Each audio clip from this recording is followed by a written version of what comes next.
I be flying like a falcon.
Yeah, stay true in the building.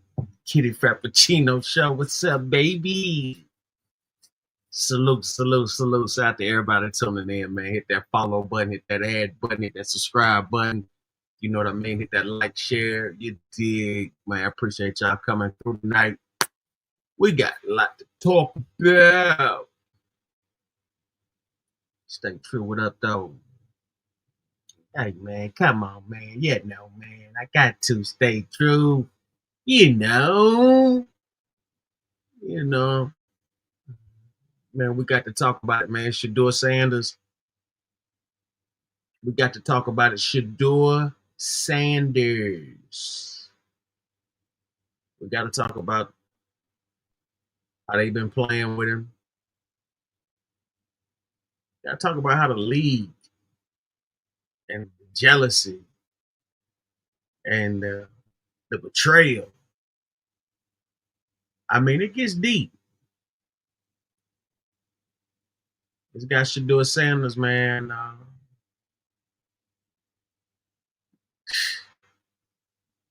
Man. Okay, so Shador Sanders, Colorado elite quarterback. Sky's the limit. You know, most people thought nobody would have ever thought he would have failed to the fifth round and be playing on the Cleveland Browns.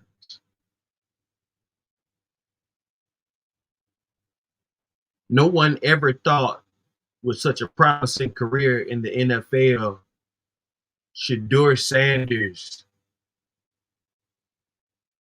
would be chosen fifth round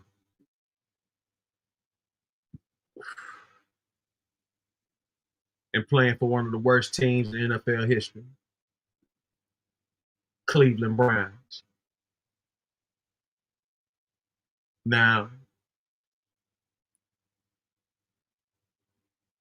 Cleveland Browns, uh, nothing really good to say about them. They haven't really been worth mentioning since back in the 60s, 70s, Jim Brown era. RIP to Mr. Jim Brown, one hell of an athlete.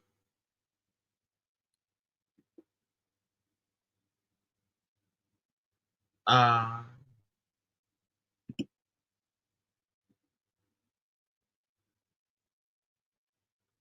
you know, the game definitely is not what it used to be.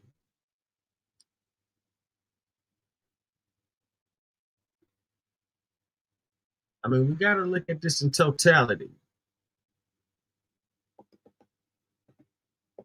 Shador Sanders was prospected to be a top 10 draft pick. Top 10 draft pick.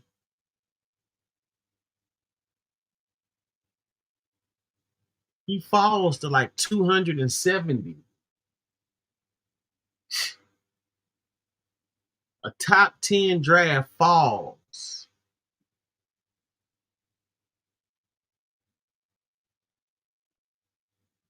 That far behind.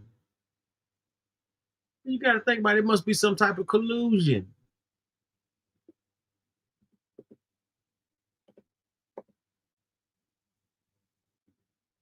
Got to be some type of conspiracy.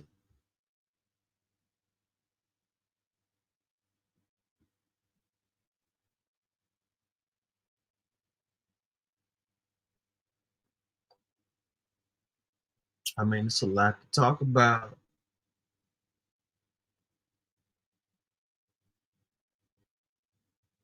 But we're gonna get into it.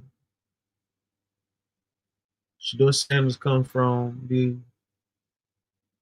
some arguably would say one of the best, some arguably would say the best defensive player, the best defensive cornerback, the best NFL. Some would arguably say his father is the greatest football player of all time. It's an argument. It's an argument worth having.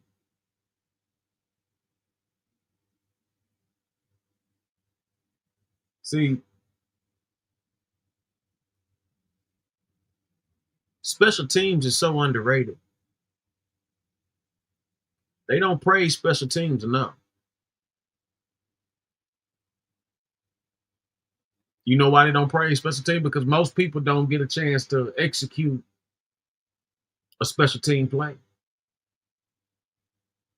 It's only a handful of special team characters who's who are terrifying to their opposers. It's only a handful of special team characters who poses fear in their opposing team.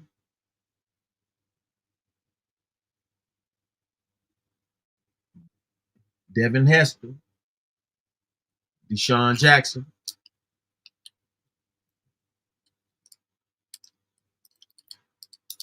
Dante Hall,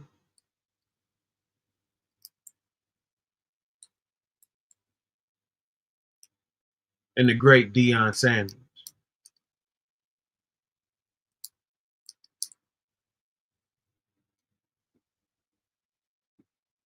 Deion Sanders is a top tier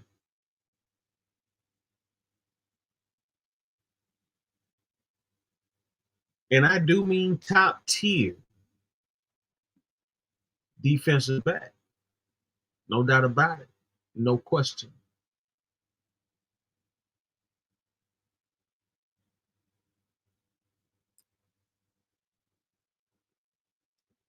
He showboats.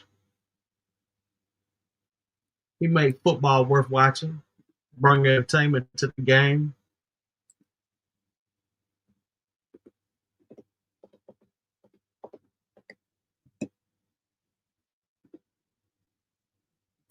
Made a name for himself. Super Bowl,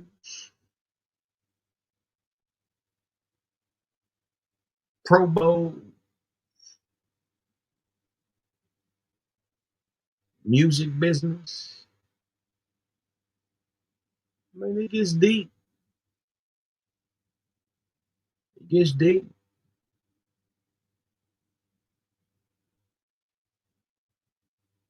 We're gonna take it to the X.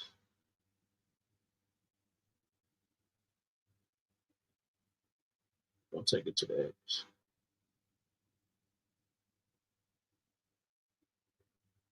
Deion Sanders put in so much work that grown men are jealous of his child.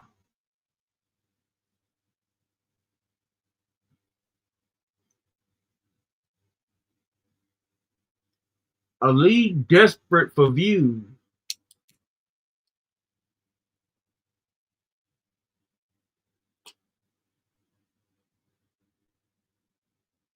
feel they can just turn on prime time individual such as Shador Sanders. Now, Shador Sanders, first round prospect, top 10 prospect, wound up falling fifth round. In the midst of his draft pick, let me show you guys some of the things he had to go through. This is all educational purposes.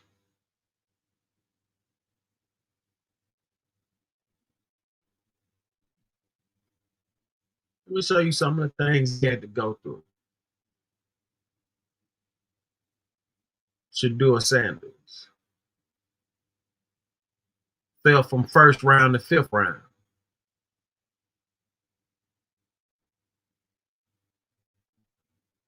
Tom Brady is his man. Tom Brady is part owner of the Raiders.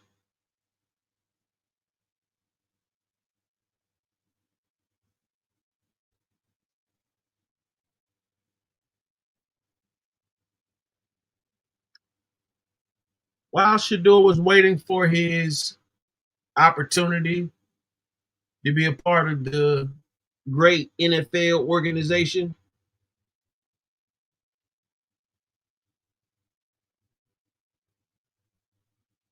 let's take a look at some of the things he had to go through.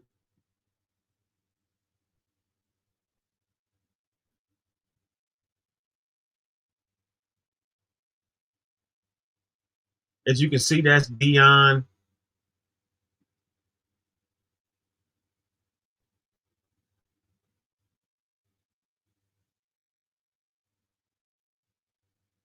Oh, they hated on him bad.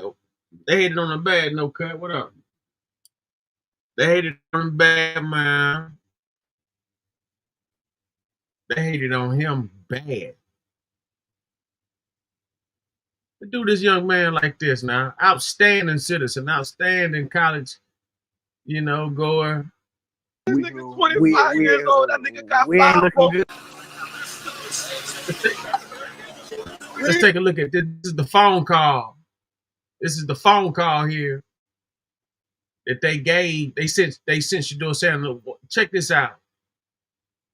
Got his hopes up. This is a prank now. He pranked him.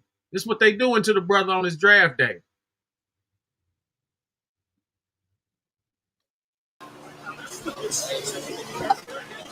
Ready to go. Say it one more time for me.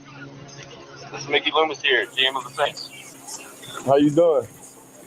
Good, how are you, man? Good, been waiting on you. Ready to go. Yeah, we have. It's been a long wait, man.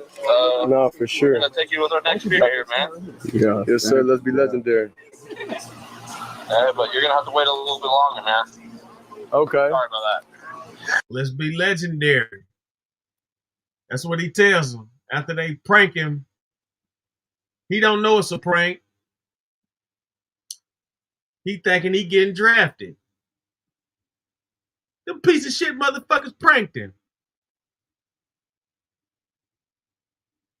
The son of the Falcons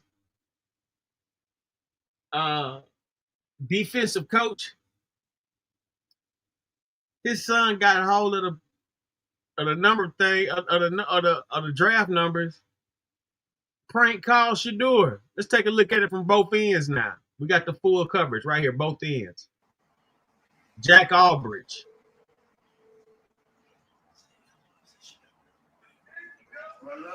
Hey, is this Shedeur? This is Mickey Loomis here, the GM of the New Orleans Saints. How you doing? This is Mickey Loomis here, GM of the Saints. How you doing? Good, how are you, man? Good, been waiting on you. Yeah, we have. It's been a long wait, man. We're going to take you with our next pick right here, man. Let's be legendary. But you're going to have to wait a little bit longer, man. Sorry about that. What does that mean? What? What'd he say? I don't know. How you gonna ask us what it means and you was on the phone? You heard that? You said you're gonna have to wait a little bit longer. Sorry about that. Why did he talk? What the fuck? That's I don't know what that was. It's 50-50. But nobody got this number though. It was private. Did they just troll, bro? Okay. Man, he just got trolled, bro. They tripping now, fam. Now I'm gonna crash out, bro. It is what it is. They said we're gonna tell you what the next pick, but you gotta wait a little bit longer. That's wild. Isn't that what it is? It makes the story better. After the top two, with number one, Cam Ward went one, Jackson Dart went late first. Now he gets the third quarterback off the board. The weather Carolina up today favorable. No, they ain't pick nobody. Yeah, You would think so. I mean, I'm sitting there trying to read the body language of the people. Yeah, me too. I'm looking at Brandon Staley, the defensive coordinator. I'm going, is he happy? We're happy. Which one of these guys is really looking at Mickey Loomis going, hey, thank you for giving me the guy I wanted? You would think Where that ball at? with quarterback Where the football at? Derek Carr's health situation would be something that they would want to impress. But wide receiver, the availability of their wide receivers right now, they have some health in the wide receiver. But that would be a position that they say, What'd they get? They didn't say yet. Sure. Fine, switch it. Salute, brother. What's up, Green Bay? Nobody got chosen yet. All right. With the 40th pick in the 2025 NFL Draft, the New Orleans Saints select Tyler Shuck, quarterback. Switch it up. Quarterback. There it is. Wow. One of the most intriguing prospects. Wow. He'll be 26 years old in September. He played parts of 7 seasons in college. Look at the reaction. You got the phone, but who got that number? From the dog. They look at who numbered it is. Texas Tech. That's one of the many episodes of a horrible draft day for Shedeur Sanders.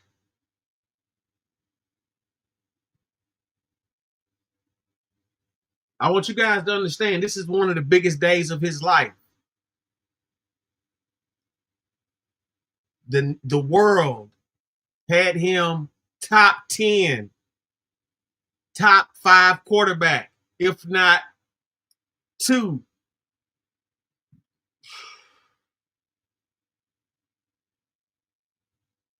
First round for sure. No brainer. First round. Guaranteed. He falls 5th round. Jack Albridge, son of the Falcons defensive head coach, tweeted, texted, Instagrammed a tearful apology, took away his social media. Shedeur Sanders should have been drafted by the New Orleans Saints. Why? Because they drafted Tyler Shuck out of Louisville. Now, I'm not trying to doo-doo on Tyler Shuck. Now, here's Robert III coming in to aid Shedeur Sanders in this time of betrayal. I just want everybody to know that. Or any other quarterbacks, the 5 quarterbacks that were drafted in the first 3 rounds before Shedeur Sanders. The team loved those guys. I'm happy they got drafted. But even Saints players like Cam Jordan are questioning why the Saints drafted Tyler Shuck over Shedeur Sanders. And I know Tyler Shuck's got a lively arm. I remember him at Oregon. I remember him at Tech. And I remember him at Louisville. But Tyler Shuck was teammates with Saints tight end Jawan Johnson 6 years ago at Oregon. Tyler Shuck will be 26 years old in September. That means if you've got Derek Carr, who we know has a shoulder injury, in case you didn't know, he has a shoulder injury, and he might not be able to play this season. But if I know the Derek Carr that I've known over the years, he's going to do everything in his power to play. So now you draft Tyler Shuck, knowing that he's going to be sitting 1 to 2, maybe even 3 years. By that time, he'll be 29 years old. Shedeur Sanders is 23. Shedeur Sanders was the right pick for the Saints for a plethora of reasons. 1, his tape shows that he was a first-round pick, so he would be a steal. 2, he's 23 years old. If he sits for 1 to 2 to 3 years, he's maximum going to be 25, 26 years old. And you give him a chance to grow and develop. And 3, the head coach of the New Orleans Saints, Kellen Moore, played a style of football that required timing and rhythm, anticipation. So if there was any quarterback that he knew he could work with that was similar to him and how he processed the game, because he doesn't have this howitzer of an arm, it would be Shedeur Sanders. So I don't understand that pick at all. It's a bad pick. Subscribe to RG3 Out of Pocket Podcast, I believe. But yeah, that was his take on the draft with Shedeur Sanders. A lot of people was blown away. A lot of people blown away by so many teams taking other players over Shedeur as if it was a conspiracy not to draft him.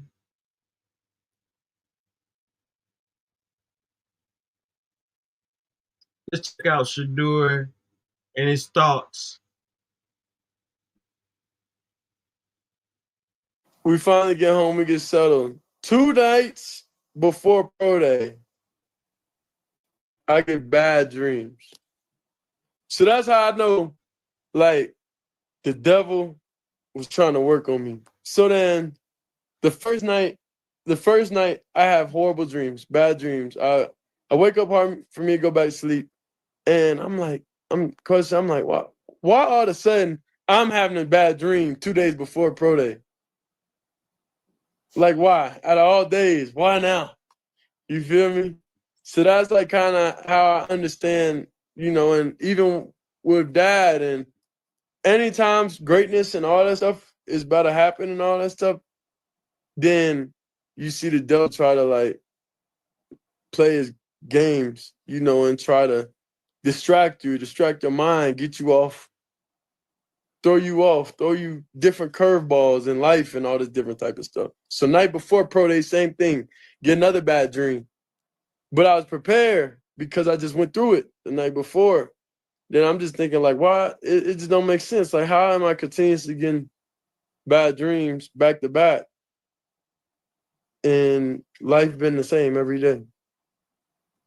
And one of the most important days of my life. Isn't that wild, bro? It is. I had no control, bro. Yeah, like, you want to tell us what happened? You remember? Yeah. All right. So I think the one before pro day was I was dropping back and it just felt like the ground was like marble and I got on cleats. So like I'm slipping, fall, you know what I mean? Like doing my drop back, slipping and all that. Then like we just take a break, kind of like how we took a break and we walked down to the other end for like red zone or anything. It was like similar to that. We took a break. We walked down, then it was just like 2 people walk towards me like super, super, super fast. And like I couldn't like say nothing, I couldn't run, I couldn't do anything, you feel me? And they just attacked me. So like, when next day I get on the field, I grip that turf a little bit harder. Yeah. I make sure I got a good grip on it because the night before my dreams was just it felt so real. It felt so real. I prayed, those times and I understood what was happening because that would always happen to dad. Soon as something big's about happening, boom, that's when he had the blood clots and stuff. And that's when he got his toes taken and all that type of stuff. Like, as soon as something big about to happen, then something off happens. That's just how I've been. Like, that's just how the trajectory of everything been. In most instances, when you're about to do something to change the world almost and change perspectives, have an influence on the world. And that's why I know my purpose is bigger than just me. And it's bigger than just my thoughts. It's just, I'm just in position to be able to, and the family's in position to be able to change some things.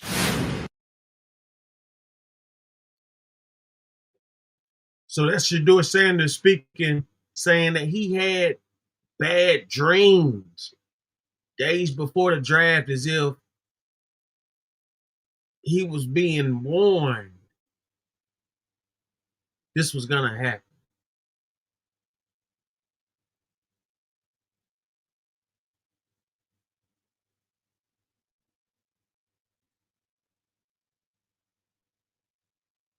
Let's take a look at some of the commentation. Pro Football Opinions. Subscribe to Sendaroni TV. Pro Football Opinions, Shedeur Sanders, and what's going on in the league. All right, with the 40th pick in the 2025 NFL Draft, the New Orleans Saints select Tyler Shuck, quarterback. Switch it up. Quarterback. You know what? I think it's unfair for me to comment in I guess maybe on behalf of the industry. All I can say is this: the time that we spent with Shedeur, and what he's done throughout his college career is impressive. He's an impressive young man. He's a really good quarterback. Sometimes fit comes into play, and I'd also say this: there are 4 more rounds of the draft, and then maybe lastly, it's less about where you get picked and what you do after you get picked. That's really the most important thing. Getting to know him over the course of the spring, he has a ton of resolve. Okay. I haven't talked a lot of football. Really, I haven't. I've been watching racing, and I have been just living life and being a dad. So for everybody who knows that you're busy. I'm an Uber driver that doesn't get paid. But I got to address the situation when it comes to Shedeur Sanders. Guys, this is a direct shot at Deion. This is the NFL. These are the owners saying, you don't run this. You don't dictate nothing in this. We have the power and stay in your place. That's what this is. That's simply what this is. For everybody saying Shedeur Sanders isn't good, I mean, you are a fool. This kid has played at a high level at 2 different levels and played at a high level. Everybody want to talk about, well, his record to Cam's Ward record. I mean, they're almost identical. This is a good player. If you don't like his antics, just say you don't like his antics. If you don't like his cockiness or his confidence, just say you don't like that. When in the National Football League has a father or mother stepped into the organization and coached their son or taken over the organization? Not one time. They're not going to let Deion do that. Deion knows he's not going to do that. Once again, he has a whole football team to coach at Colorado. He has to let go, and he will let go. But they want him to be in his place, stay in his place. They don't like the impact and how he leads because kids will listen. They just don't like it. I mean, those are professional opinions, pertaining to Shedeur Sanders. Like, everybody feels he's elite. Everybody feels like he is top tier. Nobody's disputing his talent.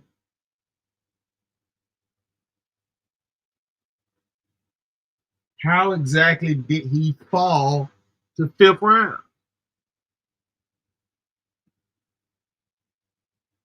Gotta be answered. Hell, I'm on my way home to go shoot an emergency podcast because Shedeur Sanders should not have fallen out of the first 3 rounds of the NFL draft. And there's a lot of people out there who are saying that, he needed to be humbled. Shedeur Sanders didn't need to be humbled. He's already humble. His confidence should not shake you or make you uncomfortable. It didn't make you uncomfortable when Joe Burrow was confident. It didn't make you uncomfortable when Baker Mayfield was confident. It doesn't make you uncomfortable when another quarterback whose last name isn't Sanders walks around and feels that they can be a franchise quarterback because their tape says they can. Shedeur Sanders' talent, his tape, and his pedigree is what gets some guys opportunities in the NFL that maybe they haven't earned. He earned this opportunity, and it's absolutely ridiculous that he's fallen out of the first 3 rounds of the draft. I'll see you guys soon on Out of Pocket with RG3. Peace.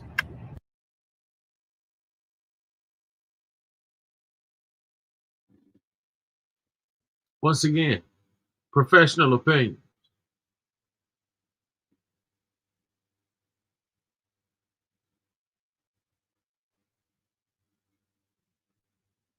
Nobody could believe that he fell that low in the draft. But we all saw it. He was making $6 million in college with his Neal contract. He was making $6 million in college. That's $6 million in college. His NFL contract is $4.5 million for 4 years. It's $4.5 million for 4 years.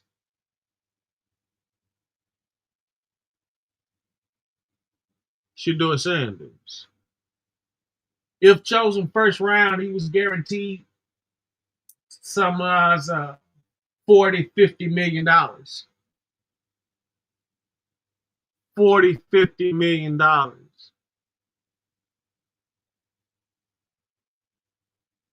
But sabotaged, betrayed, backstabbed by the league. He goes from 40, 50 mil to 4.5, 4 years, 1.2 a year. Take the taxes out. Shedeur's doing, you take taxes out and everything like that, Shedeur's probably doing 600, 750K a year once taxes hit. If his contract says 4.5,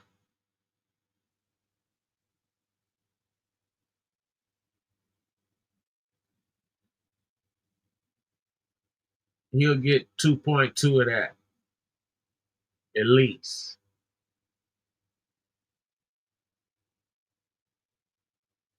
At least.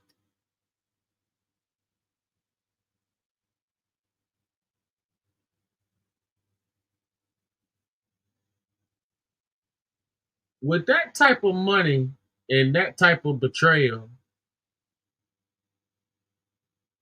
I wouldn't be surprised if he would retire, go overseas, play, get a way bigger contract.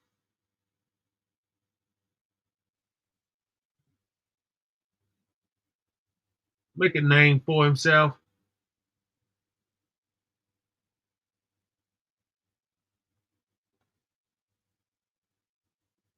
I mean, Shedeur Sanders has played at an elite level in the college business.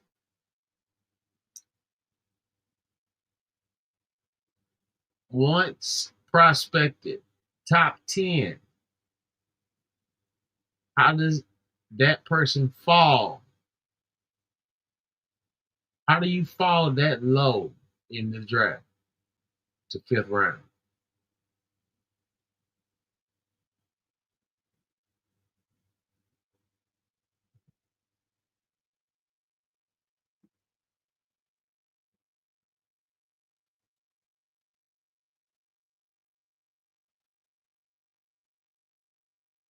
I mean, some say it's a direct message to Deion Sanders.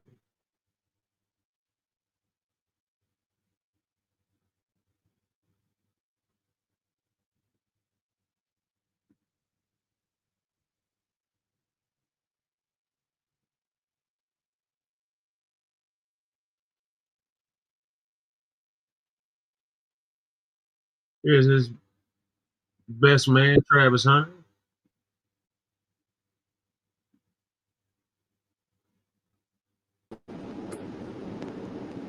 Wayne Real salute. Salute, King. Right now, we're talking about the Shedeur Sanders backstabbing draft. Shedeur, Deion Sanders' son. Mm-hmm. He was a top 10 prospect in the draft. He was a guaranteed first round pick. Some say he was a top 2 quarterback of that draft. Somehow he winds up falling from 1st round to 5th round. Somehow. Kanisha Salute. He winds up falling from first round to fifth round, and they're acting like it wasn't a conspiracy or it wasn't no type of jealousy, but nobody can explain it. They say that they never seen nothing like it before. A lot of people opposed it. Just, even President Trump spoke on it. He was speaking on like, is the league dumb or something? Are these owners stupid? That's what he Well, said or something like that. we watched this with Jesse Owens. We watched this with all the greats. Yeah. When you Jim think Brown about it. told me that they would have him sit on the bench, and he was the greatest. And they would have him sit on the bench rather than to let him play because he was black. So we know what it is. We know the elephant in the room, but what can we do about it but have our own teams like we used to? Yeah. We got all of our greats buried without any knowledge of their success because they control the game. Yeah, that's a good solution. Right now, just watching everything happening, I mean, they was definitely trying to send a message to him. If you look at trying to look like they sent the message loud and clear. Yeah, I mean, I want you to check some of this footage out here. This is what I'm about to show you is on his draft day, they called in playing like they had drafted him. Check this out.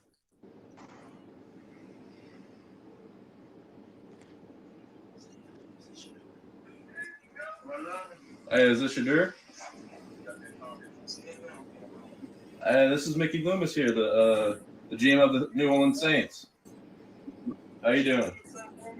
This is Mickey Loomis here, GM of the Saints. How you doing? Good. How are you, man? Good. Yeah, we have. It's been a long wait, man. We're gonna take you with our next pick right here, man. Yeah, but you're gonna have to wait a little bit longer, man. Sorry about that. What does that mean? What? What did he say? I don't know. How you gonna ask us what it means and you was on the phone? You heard that? He said you're gonna have to wait a little bit longer. Sorry about that. What the fuck?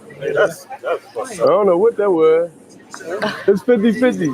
But nobody got this number though. It was private. Huh? Did they just troll, bro?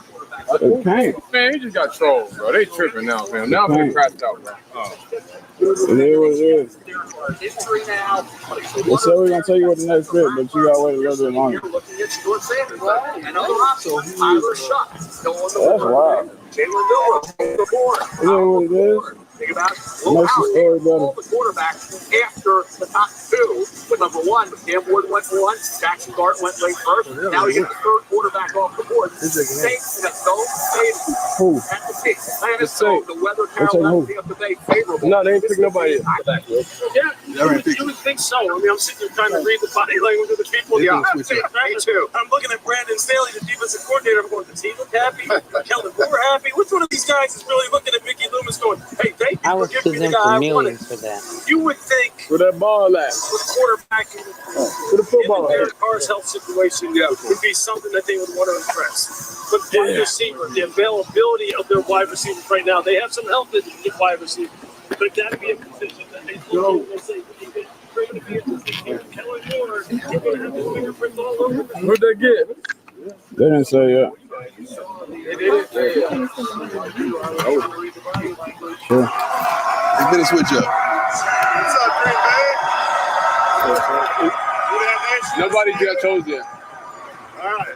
With the 40th pick in the 2025 NFL Draft, the New Orleans Saints select Tyler Shuck, quarterback. Switch it up. Quarterback.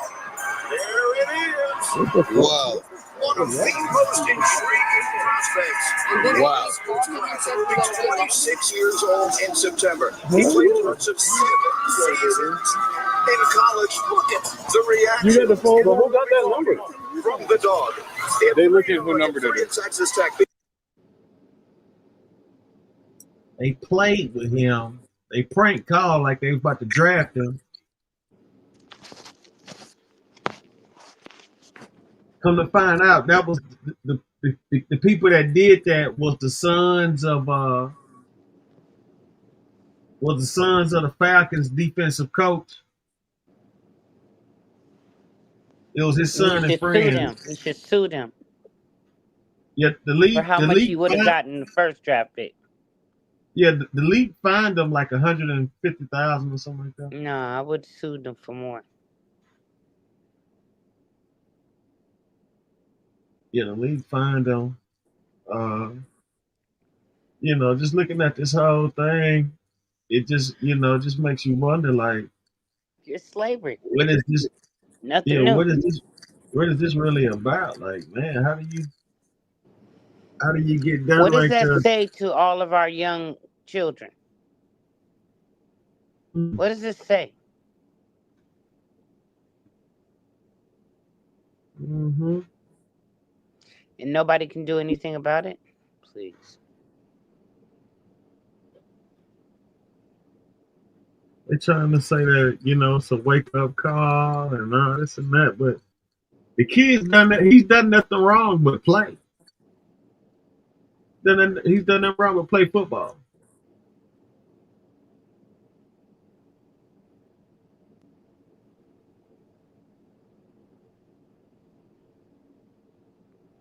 Take a look at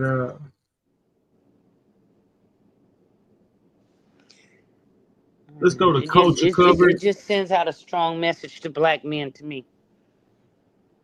Just Absolutely. Let them know who we own y'all, we control y'all, we move y'all, and we don't care how great you are. We're gonna keep you lowered under our foot.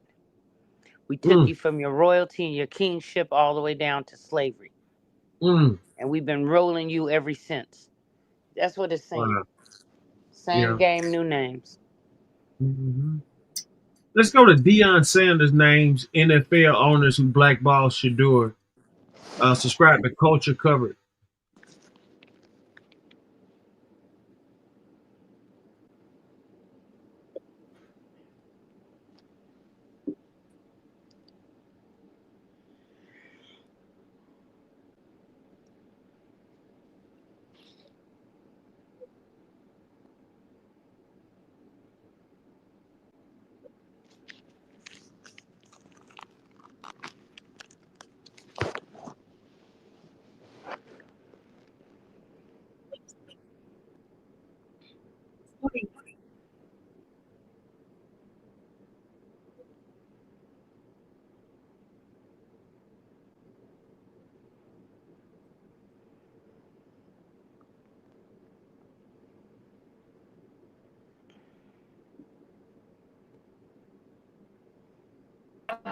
God is so good, man. Okay, man. Thanks very much, buddy. We need hard knocks, bro. We need hard knocks. Happy, man? God is so good. Hey, do you forgive the prankster? God is so good, man. Okay, man. Thanks very much, buddy. We need hard knocks, bro. We need hard knocks. I don't feel like this happened, for no reason. All this is of course, fuel to the fire. And in no circumstance, we all know this shouldn't have happened. But we understand we're on the bigger and better things. This morning, the NFL investigating this prank call to draft hopeful Shador Sanders, son of NFL legend Deion Sanders, picking up the phone Friday, thinking it was a coach inviting him to join the team. Strictly for that reason. But it wasn't a coach or anyone from an NFL team. This is Mickey Loomis here, GM of the Saints. Instead, it was these young men seen in this video circulating on social media. That NFL commissioner Roger Goodell, I believe, allegedly, was also involved on this scandal to embarrass, humiliate, and sabotage both Deion Sanders and his son Shador. Shador Sanders and the NFL draft drama are still making headlines, and everyone is trying to get to the bottom of what actually happened on draft day. Some folks are convinced that NFL owners wanted to put Deion in check and conspired against his son. And it sounds like Deion feels the same. And now he is out here alleging that there's a behind-the-scenes conspiracy and that some NFL execs and owners used Shador to put Deion in his place. One NFL insider already leaked that some coaches and owners thought Shador was too entitled and arrogant in interviews, skipped the combine, and worst of all, they thought Deion himself was out here acting like he runs the league. And these white billionaire owners weren't about to let that slide. Keep in mind that there are currently no black majority owners of any NFL team. The NFL has 32 teams, and 31 of them have majority owners who are white. The only non-white majority owner is Pakistani-American Shahid Khan, owner of the Jacksonville Jaguars. And according to some analysts and fans, this is the main reason behind Shador's draft slide. These people are saying this is a textbook case of how black athletes, especially confident, outspoken ones, get punished for behavior that's celebrated in white athletes. Some public figures like Dr. Umar have alleged that the NFL owners wanted to humiliate both Sanders men and remind them who really runs the game. I believe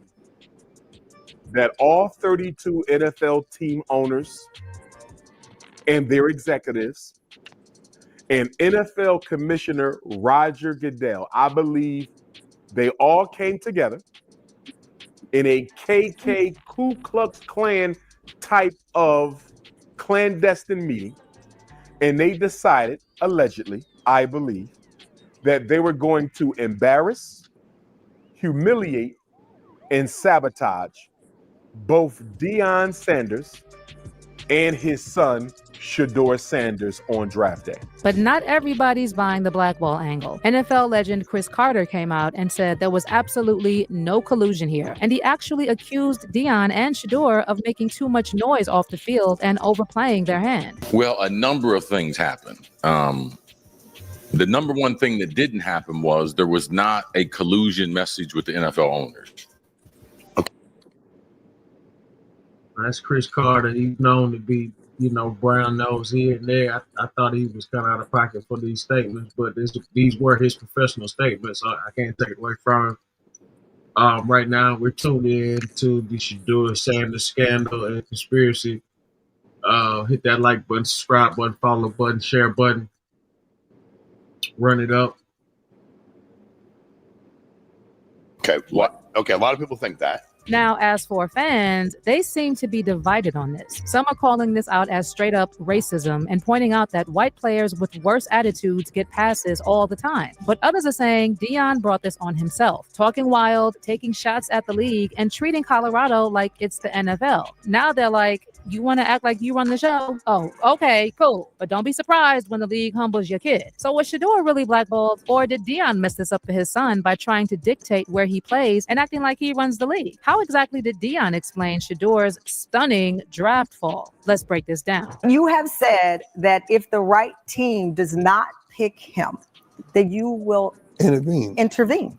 That's my son. Things got really emotional at the Sanders household during the NFL draft, and Deion was not hiding how he felt. Primetime just sat there on the couch in Texas looking shocked. And when the Saints snatched up QB Tyler Show instead of Shador, all Deion could do was shake his head in disappointment. All right, with the 40th pick in the 2025 NFL Draft, the New Orleans Saints select Tyler Shuck, quarterback, Louisville. Switch it up. Quarterback. There it is. Wow. One of the most intriguing prospects. Wow. Will be 26 years old in September. He played parts of 7 seasons in college. Look at the reaction. You got the phone, but who got that number? And it wasn't just Show. 5 quarterbacks, Cam Ward, Jackson Dart, Tyler Show, Jalen Milroe, and Dylan Gabriel, all went ahead of Shador, who most people had ranked as the second best QB in the draft. Then the Browns, who were rumored to be really into Shador, curved him again in the 3rd round and went with Dylan Gabriel instead, which is wild because Cleveland had been low-key thirsting. They interviewed him at the Combine, hit up his pro day at Colorado, and flew him in for a private dinner. And as Shador kept slipping past round after round, Deion was left speechless. All right, y'all gotta stop. Yeah, this is It's funny when he's lost for words. I know what's going on. I like to have hope, and I like to trust God. This ain't God. This the devil. Hold on, Dad. Shador was finally picked up in the 5th round by the Cleveland Browns with the 144th overall pick. But the Browns had 6 chances to draft him before that, and they passed every single time. And for a lot of folks, it felt like a major snub. Like the Browns were saying, we'll take you, but only after we're done looking at everybody else. Shador's fall had a lot of people asking what the hell happened, especially after Shador was hyped up as one of the best QBs in this draft class. Many had him ranked 2nd overall behind only Caleb Williams, but somehow he slid past teams in their first 4 rounds. And the shock isn't just about his talent, but the fact that the NFL executives seemed to ignore him despite all the buzz around his name. And with his dad, Deion Sanders, being the flashy, outspoken figure he is, some folks are now wondering if personal bias or even attitude played a role in Shador's drop. In fact, sources with direct knowledge have already hinted that the NFL coaches and owners simply don't like Deion and his son's attitude. One anonymous NFL coach, whose team is picking in the top 7, revealed that the main issue was Shador coming off as brash and arrogant during a team interview. Meanwhile, NFL draft expert Todd McShay also claimed that Shador's attitude was the main issue and added that Shador's job interviews with the NFL teams did not go smoothly. Shador already had, because of his size, because of his lack of arm strength, because of his lack of mobility, already had a pool that was smaller than other guys like Jackson Dart, Cam Ward, Tyler Shuck, Jalen Milroe. He already had this shrunk pool, okay? But then he went and turned off some teams with his attitude. And then I told you recently, there's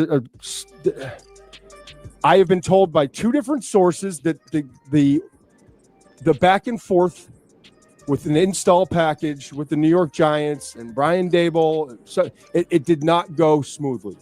And I don't need to give any more details. So now that's a 3rd organization that I'm aware of. I don't know if there are any others. On the flip side, NFL reporter Tom Pelissero hinted that Shador's dad and his handlers are responsible for Shador's fall because they were acting like they could dictate what clubs Shador was going to. Drafted by a team that they don't want to go to, he's going to step in and pull an Eli, meaning force those players to not actually go to that team and try to get them traded.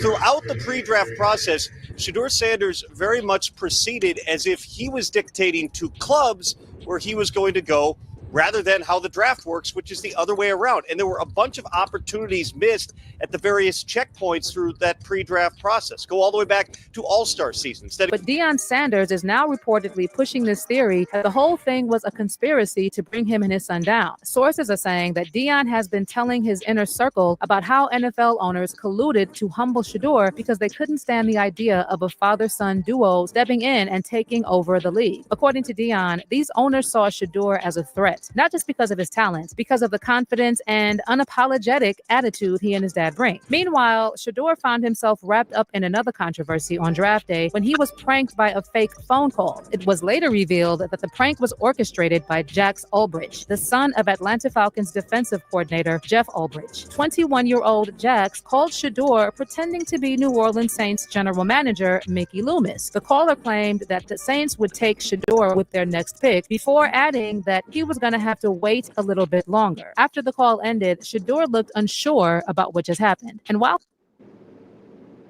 Salute out to everybody tuning in. Right now, we're talking about the Shador Sanders. Deuce, salute, brother. We're talking about the Shador Sanders scandal and conspiracy. This is more insight, and just showing you play by play and piece by piece of the collusion and the deception and the betrayal done by the league and team owners when it comes to the Sanders. He was definitely put in the crosshairs. This is a sad situation, but the story's not over. Let's go. while he handled it pretty well, you can imagine how frustrating that must have been on such a big day. Now to the NFL draft drama surrounding Shador Sanders. Deion Sanders' son was the victim of a prank phone call that led him to believe that he was about to be drafted by the New Orleans Saints. ABC's Lara Spencer has more. This morning, the NFL investigating this prank call to draft hopeful Shador Sanders, son of NFL legend Deion Sanders. picking up the phone Friday, thinking it was a coach inviting him to join the team. This is Mickey Loomis here, GM of the Saints. How you doing? Good, how are you, man? Good, been waiting on you. Yeah, we have. It's been a long wait, man. No, for sure. We're going to take you with our next pick right here, man. Yeah. Yes, sir. Let's be legendary. But you're going to have to wait a little bit longer, man. The caller abruptly hanging up. What does that mean? You heard that? He said you're gonna have to wait a little bit longer. Nobody got that number but coaches, strictly for that reason. But it wasn't a coach or anyone from an NFL team. This is Mickey Loomis here, GM of the Saints. Instead, it was these young men seen in this video circulating on social media, impersonating New Orleans Saints general manager Mickey Loomis. We're going to take you with our next pick right here, man.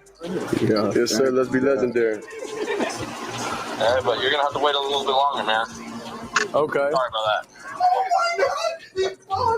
The Atlanta Falcons releasing a statement saying Jax Ulbrich, the 21-year-old son of defensive coordinator Jeff Ulbrich, found the number and was responsible for the call. That video showing Ulbrich and a friend making the call. Ulbrich apologizing to Shador on Instagram, writing, "I'm so sorry I took away from your moment. It was selfish and childish." And Sanders is trying to put the whole thing behind him. This is what it is. I think of course it do childish. Of course I feel like it was a childish act, but everybody do childish things here and there. Now, as for Deion's reaction, when TMZ caught up with him at the airport, he played it cool and acted like he wasn't fazed by the whole situation. Deion, mate. Hey, it's good to see you, man. Hey, now that the dust has settled, are you happy with how things turned out? God bless you, man. You know how good God is? I know God is good. You know how good God is? You happy, man? God is so good. Hey, do you forgive the prankster? God is so good, man.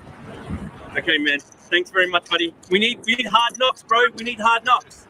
But sources close to the Sanders family are saying Deion is far from unbothered. And apparently, he's going off behind closed doors and telling anyone that this is bigger than just bad luck or bad timing. And allegedly, he's convinced that the NFL owners sabotaged Shador on purpose. Sources close to Deion are saying that he believes this is all part of an effort to silence him, keep him in his lane, and remind him that no matter how good you are, you still have to play by the league's rules. Deion has now made a few cryptic statements on X, writing, "A lie don't care who tells it or repeats it. Its goal is to be heard. The truth could be standing right in front of you consistently for years, but you don't see it because a lie is in your mind. The truth may not be as popular as a lie, but the truth wins in the end." And then in a follow-up post, Deion added, "I can do better, I know better, I was taught better. I've seen better, and I'm definitely better. I'm also thankful for another opportunity to do what I'm blessed to do, and I won't take it for granted. Lord, create me a pure heart and renew the right spirit within me." But not everyone is buying into the conspiracy talk. A growing number of fans are saying this whole situation might have less to do with collusion and more to do with the lack of accountability. And one of the biggest red flags is Deion repeatedly talking about how his sons were going to bring him on as a head coach. And for a lot of NFL executives, this is obviously a problem. You've got a head coach dad and a QB son package deal, and neither of them seem too open about taking criticism. And that's not just risky, that's bad chemistry waiting to happen. That's the plan. If that's not what you're trying to do,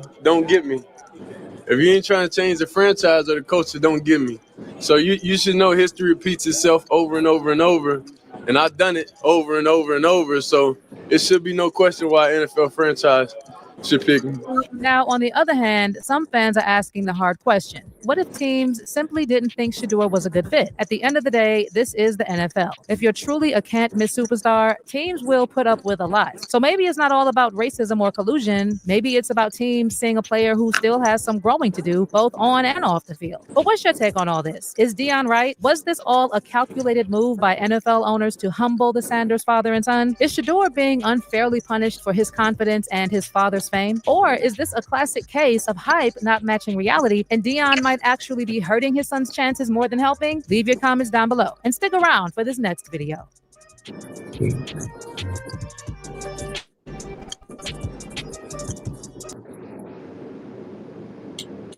Yeah, those were some opinions. Subscribe to Coach Covered. But yeah, they definitely dropped the ball with that. They I never seen nothing like it. You know, and it just goes on and on. I mean, that's a sad situation. He goes from, you know, such a high prospect to, you know, falling that low.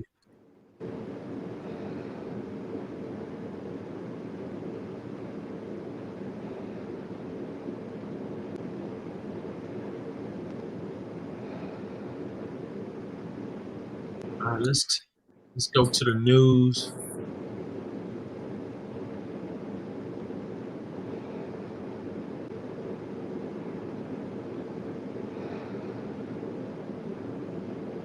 Let's go to CNN.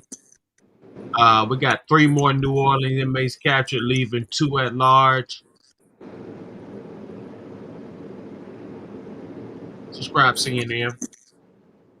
The ongoing manhunt in not 1 but 2 separate cases of inmates on the run. First, brand new video from police in Huntsville, Texas, showing the capture of 2 more of those 10 inmates who escaped from that New Orleans jail on May 16th. This makes 8 of the 10 back behind bars, but 2 remain on the run. Derek Groves and Antoine Massey, both considered armed and dangerous. And as of this morning, authorities have charged 13 people in connection with their escape, including a maintenance worker with the Orleans Parish Sheriff's Office. Then, of course, there is a brand new manhunt, one that started Sunday in Arkansas. Former small-town police chief escaped prison while serving decades-long sentences for murder and rape. We do not know exactly how 56-year-old Grant Harden orchestrated his breakout, at least not yet, but it appears that he walked out of the prison wearing a disguise. CNN's Ryan Young has the latest on these ongoing manhunts, plus a closer look at the dark past of that escaped former police chief. Newly released body camera footage showing the moments 2 more escaped inmates from a New Orleans jail were taken back into custody. Their capture in Huntsville, Texas, just north of Houston. The other inmate caught in Baton Rouge, Louisiana, just an hour from New Orleans. That makes 3 inmates in the last 24 hours, now back behind bars, more than a week after their shocking escape. 2 of the 10 fugitives are still at large and considered armed and dangerous and street savvy. Antoine Massey, with a record of breaking out of jail, this one his 3rd escape. And Derek Groves, who was convicted of killing 2 people. U.S. Marshals say they probably aren't acting alone.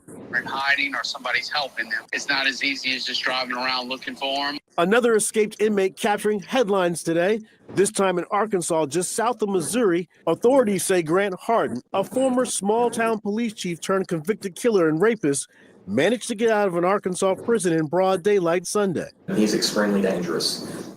He's already proven that he has no moral core. The 56-year-old has been serving a 30-year sentence for first-degree murder and 2 25-year sentences for 2 counts of rape, according to prison and court documents. Officials say Harden walked out of a controlled and secure entry point of the prison disguised in, quote, makeshift outfit designed to mimic law enforcement.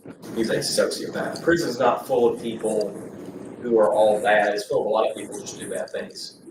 Grant's different. Harden was profiled in 2 TV docuseries that aired on Investigation Discovery, owned by Warner Brothers Discovery, CNN's parent company. 2019, the docuseries Shattered features Harden's wife believing police had the wrong man. Please, somebody believe me. Then in 2023, the true crime documentary Devil in the Ozarks profiled both of Harden's violent crime cases. This is the story of one of the most evil and dangerous criminals I have ever prosecuted, because the person does not at first appear to be that way. He was right there and nobody knew. Ongoing investigation. Look, I just got off the phone with a couple sources. They say the tips for Crime Stoppers have been coming in, especially in that New Orleans case. They are getting better information. They feel like they're closer to trying to find the 2 men who are still out there. But look, there's an ongoing investigation of what happened into that jail. And of course, now when you add Arkansas into it, there's a lot of questions you have yet to be answered. We have to figure all this out. Too many folks getting out of jail, especially when it's not scheduled. The manhunt, active and ongoing. Jake? All right, Ryan Young, thanks so much. Joining us now, Orleans Parish District Attorney Jason Williams. Mr. Williams, you've caught 8 of the 10 that escaped. Do you have any leads on where those remaining 2 escaped inmates might be? We've got a lot of leads. The Crime Stopper tips are coming in. My office, my digital forensics team has been scouring through hours and hours of jail calls using some AI software to figure out who they were in contact with the night before, hours before, to figure out where they may have been heading. Their circle is tight, as people who are assisting are being arrested, that circle is tightening around these last two. So you personally prosecuted one of the two inmates still on the loose, Derek Groves. He was convicted of 2 charges of second-degree murder, 2 charges of attempted second-degree murder. When we spoke last week, you said you were personally afraid and feared for the safety of your staff as well as witnesses. Do you feel that adequate protective steps have been taken? Everything that we can do has been done. I do believe that it's necessary for the city of New Orleans to step up. I'm talking about municipal government and add or augment security around the courthouse for jurors, for potential witnesses in other cases. This is going to absolutely have a ripple effect on other witnesses, other jurors, and we want to make sure that they realize that there's adequate protection at a courthouse when they come to testify and do their service. So you recently said that the New Orleans sheriff, Susan Hudson, waited nearly a week to have the scene of the jailbreak processed for evidence by crime lab technicians. And you said that she only did so at the request of the district attorney. What impact did that processing delay have? And why do you think it was never officially requested? It boggles the mind that it would not have been done in the moments or within an hour of this escape. The chief of police quickly got the head of the crime lab over. But every single moment that goes by when the scene is not processed, you're diminishing the value and reliability and the chances of actually being able to recover good evidence. And that's a very serious problem. It's vitally important that we catch these fugitives, whether it's Arkansas, whether it's Louisiana, but it's also critically important that we know how they got out and who helped them get out. And we can't wait until they're in custody to do that. So Sheriff Hudson called the jailbreak a failure, which is obvious and true. She suspended her re-election campaign. What are your thoughts on her performance? Do you think she should step down before the end of her term? Look, I mean, that's a job and a decision for other folks to make. My job right now is collecting every piece of evidence that's still available, working with my team to go through these jail calls to see if we can figure out where these last two are. The politics of how this unfolds will be determined by the people of New Orleans. For those tuning in, this is the update. What happened on the inside of the 10-man escape for the New Orleans jail. This is the district attorney, Jason Williams. I've ever seen in terms of care, custody, and control, which is the only job of a jailer in any municipality. So as of this morning, authorities have charged 13 people in connection to the escape, including a maintenance worker with the Orleans Parish Sheriff's Department. How deep do you think this goes? Was there a conspiracy that was long planned? There certainly was a plan. How long that plan was, we don't know. We sent a preservation letter out requiring her to preserve all logs, records, videos, so that we can figure out who was where and when, to see how deep this goes so that we can answer that question you just asked with real specificity and prove it to a jury in a court of law. Orleans Parish District Attorney Jason Williams, thanks so much for coming back. We appreciate you coming and answering our questions. Let's bring in CNN Chief Law Enforcement and Intelligence Analyst John Miller, who joins me now here in studio. So 3 escapees remain on the run. 2 from the New Orleans prison break, 1 from Arkansas. How serious is the danger to the public, do you think? Well, it's always serious because there's 2 things that play against each other, no matter which end of this tube you're squeezing. First, you target their friends and associates, anything that could be a support network, to cut them off. Then you start to squeeze the friends and associates. That's why there's, a dozen arrests for aiding and abetting there. But at the same time you do that, then you increase the potential motivation for, I've got to get a weapon, I've got to carjack somebody, I've got to get a car, I've got to put distance there. So they're very dangerous. How common are prison breaks? I mean, when you see that image of the former Arkansas sheriff appearing to be wearing a disguise, we can bring that up. Does it make you suspect he had inside help or outside help? He is perhaps the most interesting of all of these. I mean, if you look at the bar graphs of prison breaks, they go up and down depending on conditions, usually about when staffing is very low and budgets are being cut.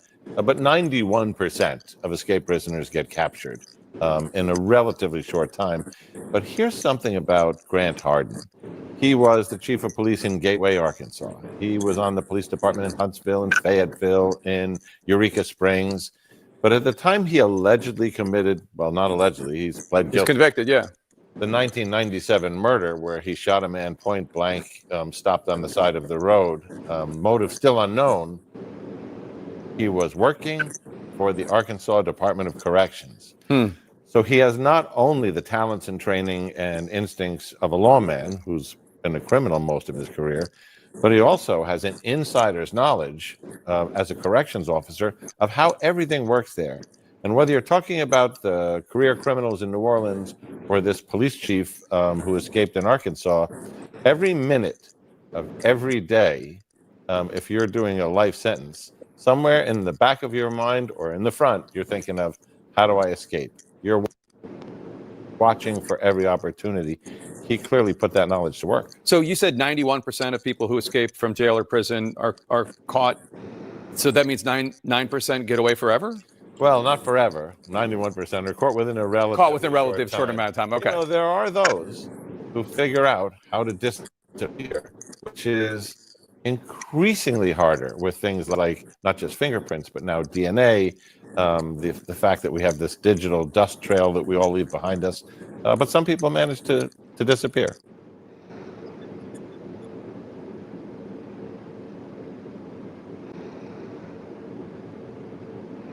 Hello, it's your favorite sports thunk here. Don't forget to hit that subscribe button to join the fastest growing community on YouTube. Remember. Yeah, so a lot of people have been feeling, real eerie about these latest escapes. That last guy they was talking about, he was actually a police officer and was killing people and was helping them look for him as he was killing them. Let's go. We got one more beer. Let's go to WVUE Fox 8, New Orleans. Search for escape. Orleans jail inmates costing city $250,000 a week.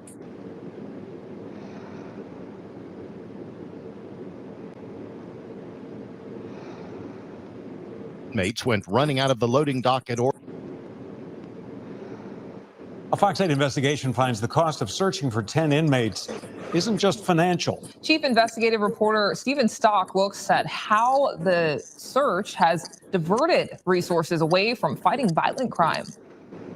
12 days after 10 inmates went running out of the loading dock at Orleans Parish Jail, our investigation finds the cost of the round-the-clock search to recapture them is skyrocketing. A top city official with knowledge of the situation, who asked not to be named, gave us a rough financial estimate for personnel costs tied to the hunt for the inmates. For the Orleans Sheriff's Office and New Orleans Police Department, it's a combined $250,000 a week. That price tag includes overtime pay for more than 200 officers and deputies working 12-hour or more shifts in a 24/7 nonstop effort to chase down every lead, to find and recapture the inmates who escaped.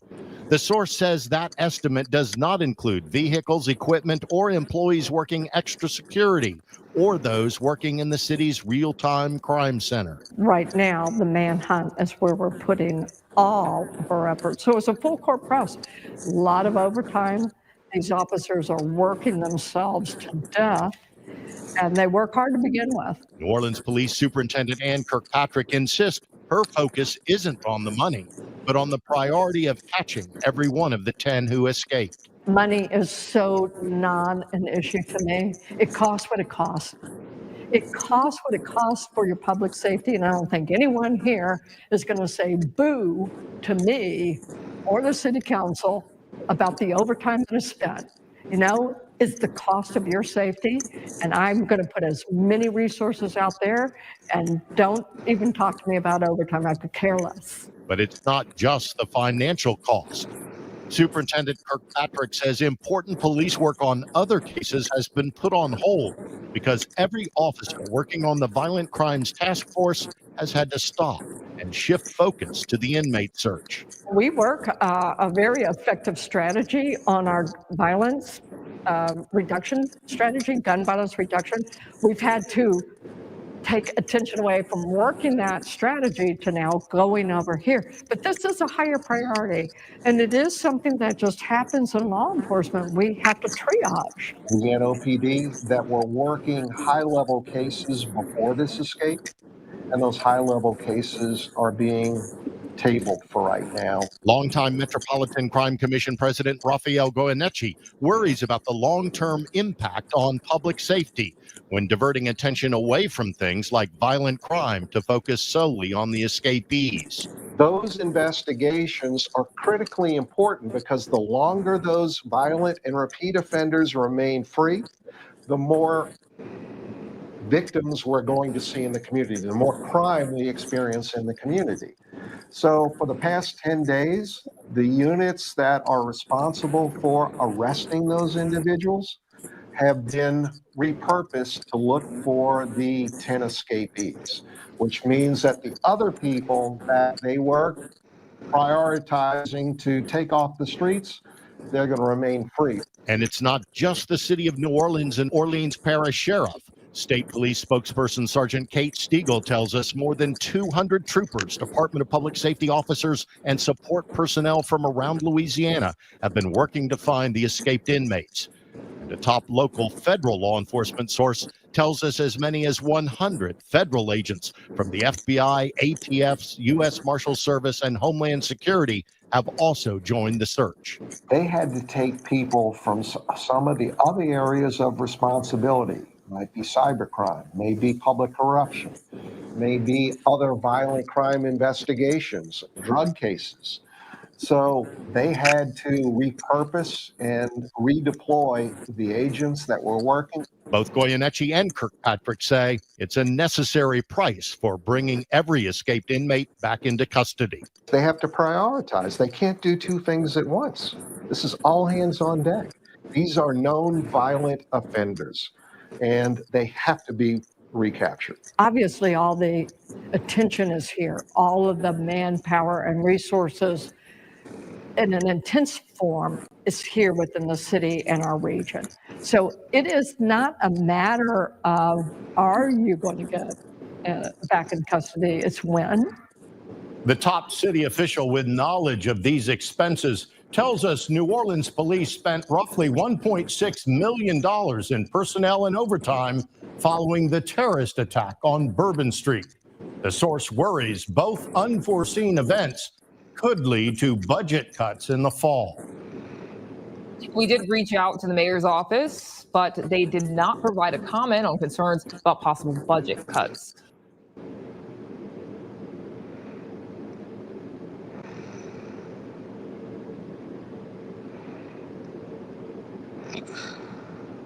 $250,000 a week, they said.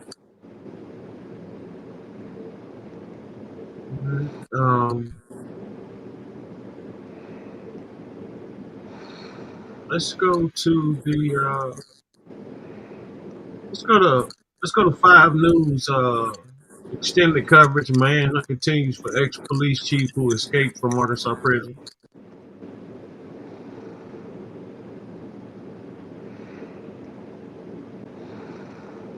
Central Unit in Calico Rock, Arkansas on Sunday. And we have just learned new details about how. Subscribe 5 News.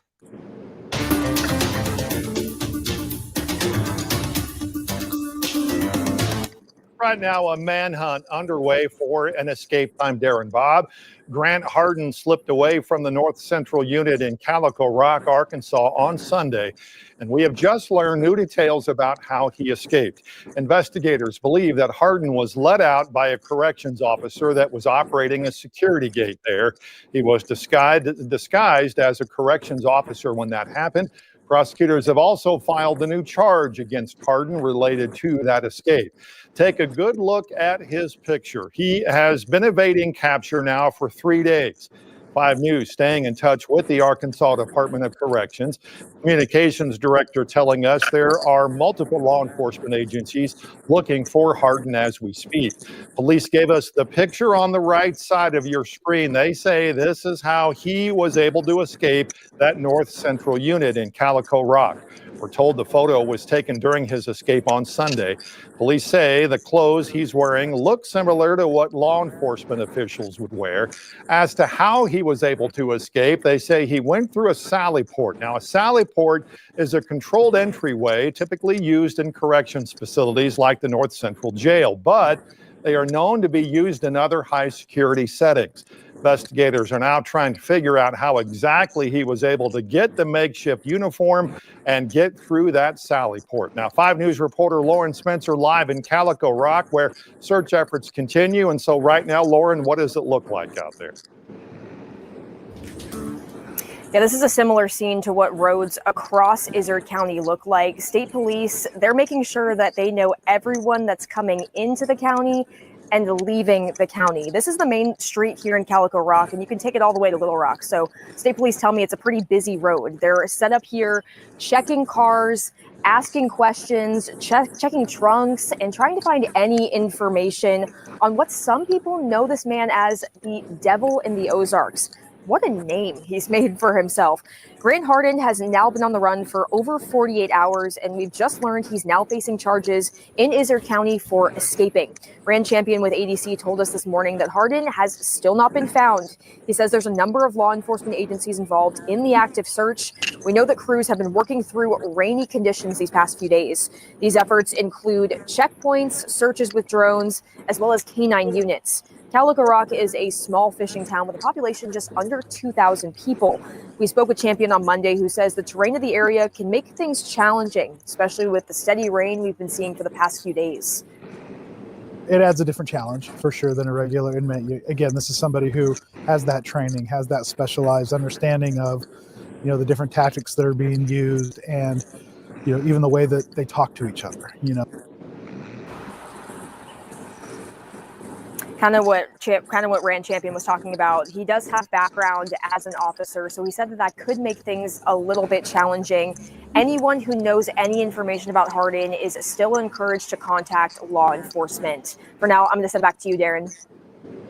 All right, Lauren, thanks. Now, what are the first things you might be wondering? Who is Grant Harden? Well, we've been digging into his history for you, and you need to know that he is considered extremely dangerous. He has ties to Northwest Arkansas, as we have been reporting, so police warn that if you do see him, do not approach him. Instead, call your local police department. All right, so now let's talk about why Harden is in a prisoner at the North Central Unit. He was sent there in 2017, convicted of first-degree murder and rape, to serve a 30-year prison term. Harden pled guilty to shooting and killing 59-year-old James Appleton in 2017. He admitted to pulling his vehicle up alongside Appleton's, then shooting Appleton through his vehicle window. He never did say. So they giving this white dude 30 years for murder and rape. 30 years for murder and rape. Can't tell me this system ain't fucked up when it comes to this type of shit. Why he did this. And then, after going to prison for Appleton's murder, a DNA profile link matched Harden to the unsolved rape of a Rogers teacher. This crime leading prosecutors to stress just how violent Harden is, at the time saying, quote, he is a very dangerous individual. Police say Harden raped his victim in 1997. Rogers police said the victim was in her classroom when he raped her twice at gunpoint. What is especially shocking is there were 250 people in that building attending a church service in the school cafeteria. Harden got 50 years, 25 for each time he raped a victim. Police say Harden did not know the victim. This was a stranger attacking another stranger. Now, the news of Harden's escape can be especially hard on those directly affected by his violent crimes. Tonight, 5 News reporter Kayla Davis reached out to the murdered victim's family. Kayla, it is a very scary time for them. Absolutely. This is really hard for their family. Mayor Tillman says while they'll never truly heal, the news of his escape has sent her and her family back to the very beginning of their healing process after 8 years of healing. So while they're anxiously waiting for law enforcement to catch Hardin, she says she still has many unanswered questions about this entire ordeal.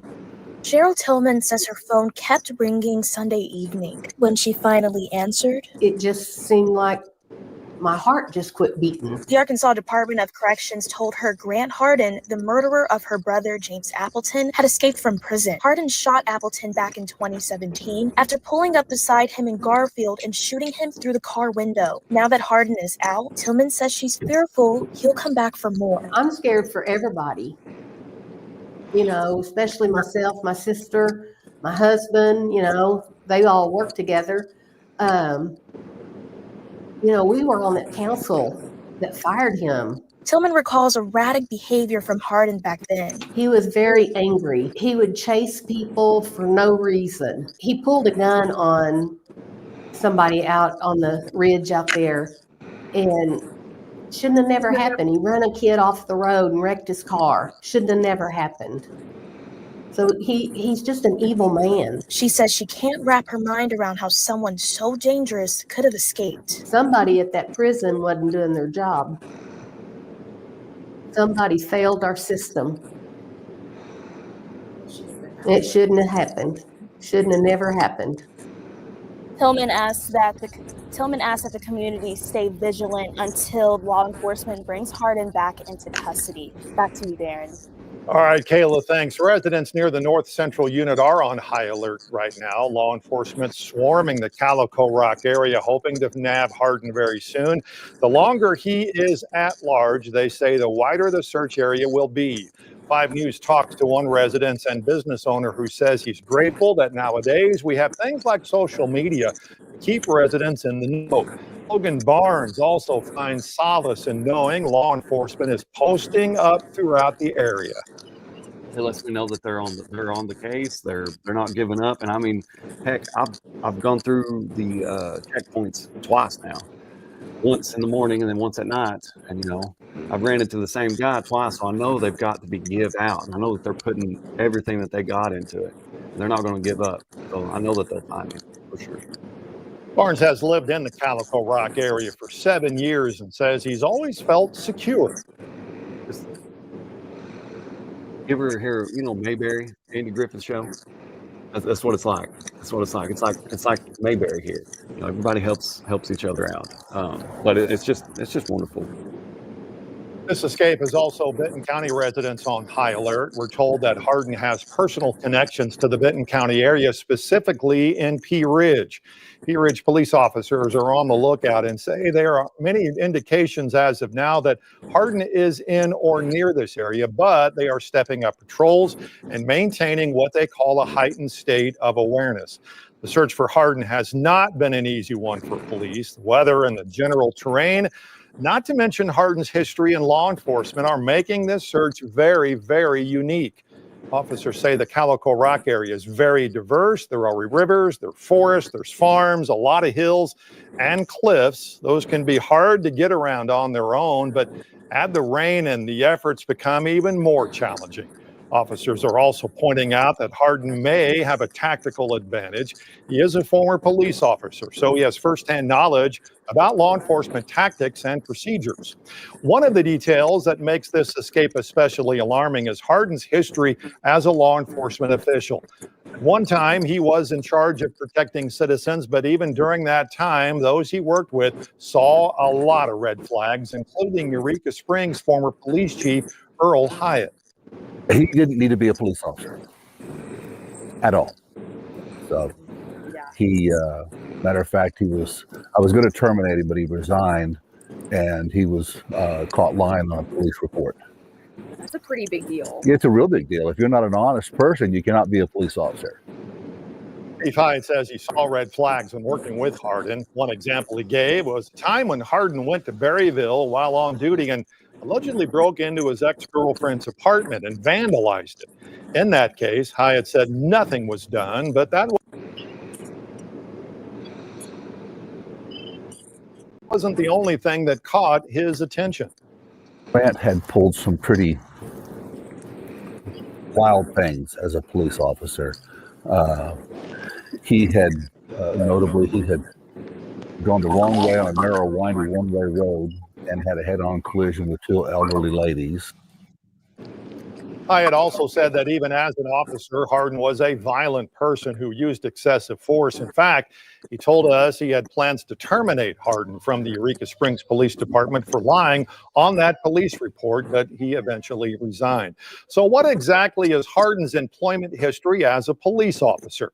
Here's what we have found out so far, and we'll start at the beginning of his career. He first started in law enforcement in 1990 at the Fayetteville Police Department, and according to the department, was there for about 9 months. They list him as being terminated. After that, he went on to work at Huntsville PD. He called Huntsville, and Chief Todd Thomas confirmed Hardin's time with the department, dating it to 1991. Hardin's time there also didn't last long, not even a year. Chief Thomas says Hardin left for personal reasons. Then it was on to Eureka Springs, and we just mentioned Hardin resigned from his position in Eureka Springs in 1996 before he was fired. Despite his work history up to this point, he was still able to step right into the chief police role in Gateway, Arkansas, maintaining that position for nearly 10 years. His final role was as a corrections officer at the Northwest Arkansas Community Center in Fayetteville, where he worked at that all-female facility for only a short few months before being arrested for murder.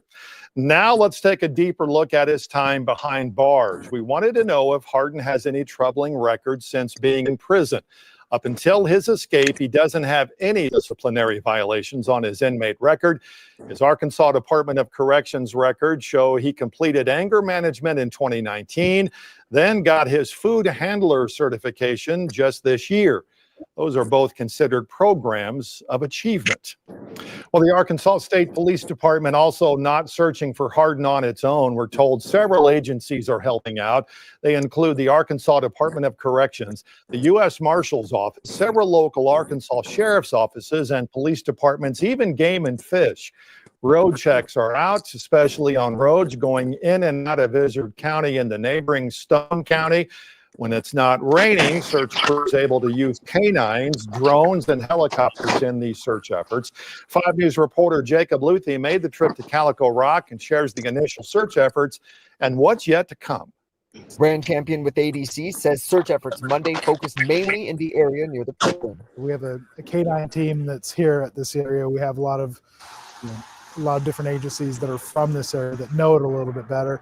We're hoping that plays into our favor. What was supposed to be a busy Memorial Day for Main Street Calico Rock instead used as a major checkpoint for police. As far as our businesses being closed, I understand that the other businesses that are normally open were closed because of that, because of the breakout. Lori Lane works for a local antique shop in the city and says the heavy police presence eases her mind. It's a little disconcerting, but very rural area. I would have expected somebody would be hiding out in woods, not coming into town. As the search continues, the Department of Corrections now looking into how Hardin was able to escape. We've been doing a very meticulous review of all the surveillance footage inside, trying to put together a timeline, trying to even backtrack, a few days, a few weeks, just leading up to see if there's anything that could kind of give some insight into what's going on. But yeah, it's a very thorough investigation right now. That was Jacob Luthi reporting how police say they personally reached out to Hardin's immediate family and the families of the victims to let them know of his escape. One sheriff tells us that Hardin could be desperate, especially given the recent weather conditions. They say they worry he could break into somebody's house, steal a vehicle, even get his hands on weapons. Given the escape, officers say Hardin could be looking at spending the rest of his life behind bars when he is recaptured. So let's go back out now to 5 News reporter Kayla Davis in Gateway. And Kayla, we were just talking earlier about the victims' families and what they are going through right now. But you also have some new information on the law enforcement effort. What can you tell us there?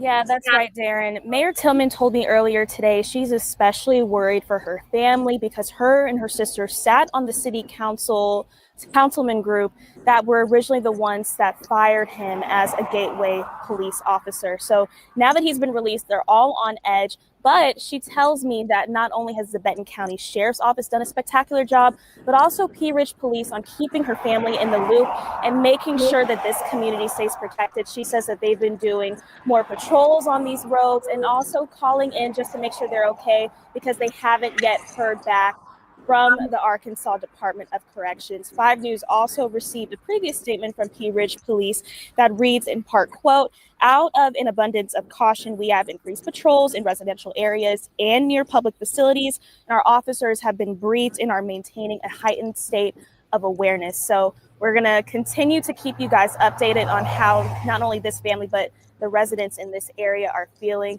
with the news that Hardin has escaped. Back to you, Darren. Yeah. All right, Kayla, thanks. Good news on the stepped up law enforcement presence. Now, a quick note on staffing at North Central Unit, the prison Hardin escaped from. We did check, and right now officials say there are 3 openings in security. They say that the unit tends to have the least amount of vacancies.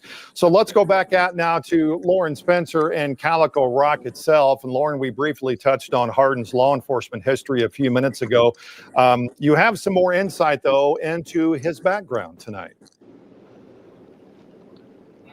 Yeah, Darren, you went through a pretty extensive list of everywhere that Hardin's worked, from Eureka Springs, Huntsville, Benton County. He was an officer in a lot of different places, a chief in Gateway.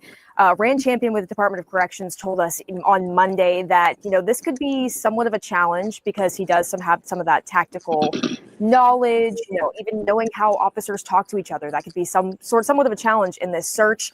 But I also spoke with the former prosecuting attorney, Nathan Smith in Benton County, who prosecuted Hardin in 2017 and 2019 for these crimes. And he told me that it's important to remember that he jumped around to a lot of different departments. He just bounced around to a lot of different areas throughout Northwest Arkansas. It wasn't like he was working 20 years as an investigator in a very prominent large police department. So that's something to think about throughout this whole thing. I also spoke with the former chief in Eureka Springs, Earl Hyatt, and we heard from him earlier, but he emphasized that he should have never been a police officer. He was very violent, he used that excessive force, and Earl Hyatt did not hire him, but he was responsible in firing him. Hardin ended up resigning, but he was going to fire him if he didn't end up resigning. Both of them told me that they have no doubt that all law enforcement agencies are working very, very, very hard in this search, and they will find Hardin. So, Darren, back to you guys. All right, Lauren, thanks. I appreciate that. And of course, Lauren is going to stay in Calico Rock tonight, staying on top of that search. Now, let's pinpoint that most important information that you need to know about this prison escape. Grant Hardin escaped from that North Central Unit in Calico Rock on Sunday. He is considered a very violent person, convicted of murder and rape in Benton County. He does have family and other personal connections to Northwest Arkansas, specifically in Benton County. Law enforcement is on heightened alert, as you heard Kayla say, and they say if you do see him, do not approach him. Instead, call 911 or your local police department. All right, you've been watching a 5 News Plus special. Thank you for joining us on our free 5 News streaming app. Be sure to watch 5 News at 10 o'clock tonight for the most up-to-date information on the search for Hardin. We will see you tonight at 10. Have a good evening. All right, for those tuning in, that was the ex-police officer escaped in Arkansas. He's on the run. Right now, we're going to tune in. We're going to dig into the Tory Lane stabbing. We do have video footage of the Tory Lane stabbing. Viewer discretion is advised. We do have video footage of the Tory Lane stabbing. Viewer discretion is advised.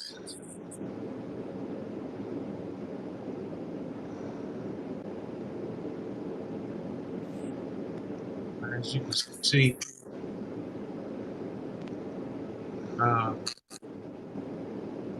Tory Lane's here. leaking.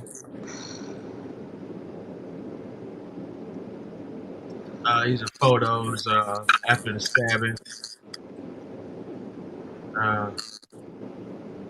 This is all educational purposes.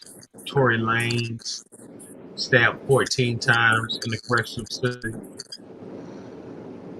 2020 twin salute. You did.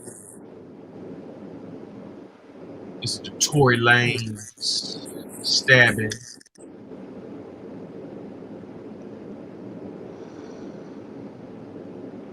Let's go to the video footage. As you can see,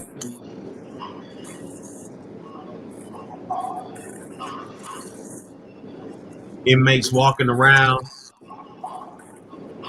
as if nothing's going on. There's Tory screaming for help.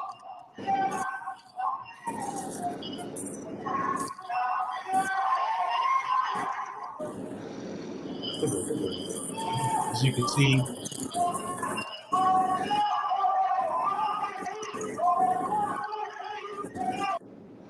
Tory Lanez running.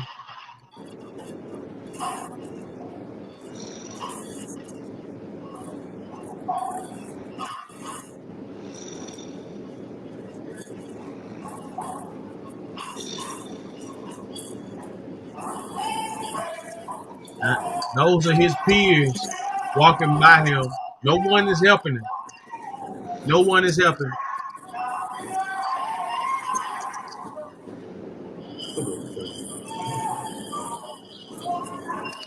He's screaming for help.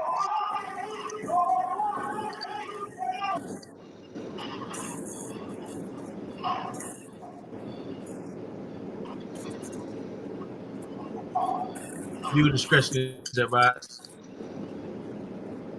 Yes, that's the update footage of Tory Lanez and his stabbing. As you know, he was put in because of Megan Thee Stallion shooting. Some say was a staged hoax, and the wrong man is in prison right now. This woman here says Tory Lanez shot her in the pinky toe.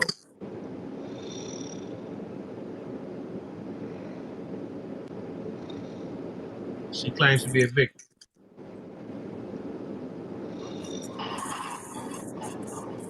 Here's Tory Lanez back.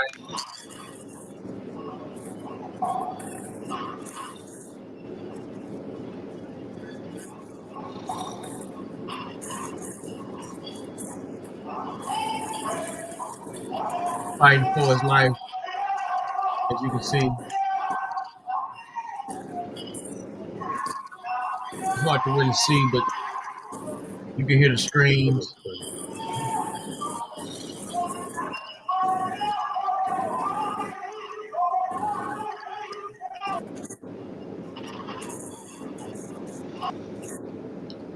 You can see the wounds. Viewer discretion is advised.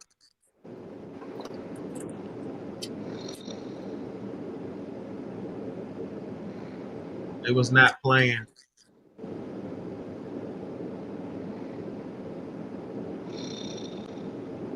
Tory Lanez.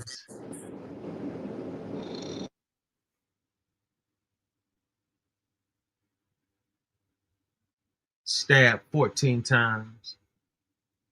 Helicoptered off the yard.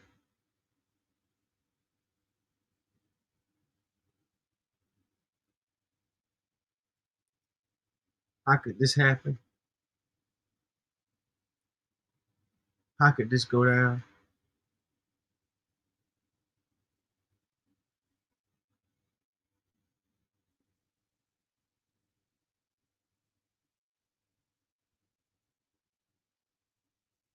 You gotta recognize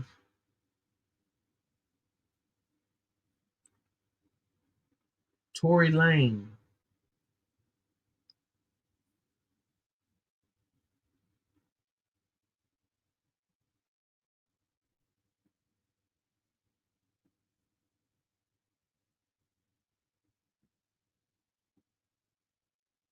Let's go back to news here.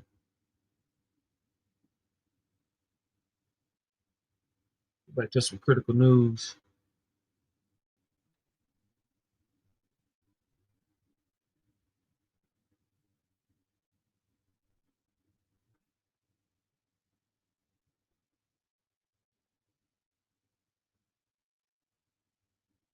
Let's go to Law and Crime Network. P. Diddy on trial. R. Kelly prosecutor reveals 5 ways to prove sex trafficking.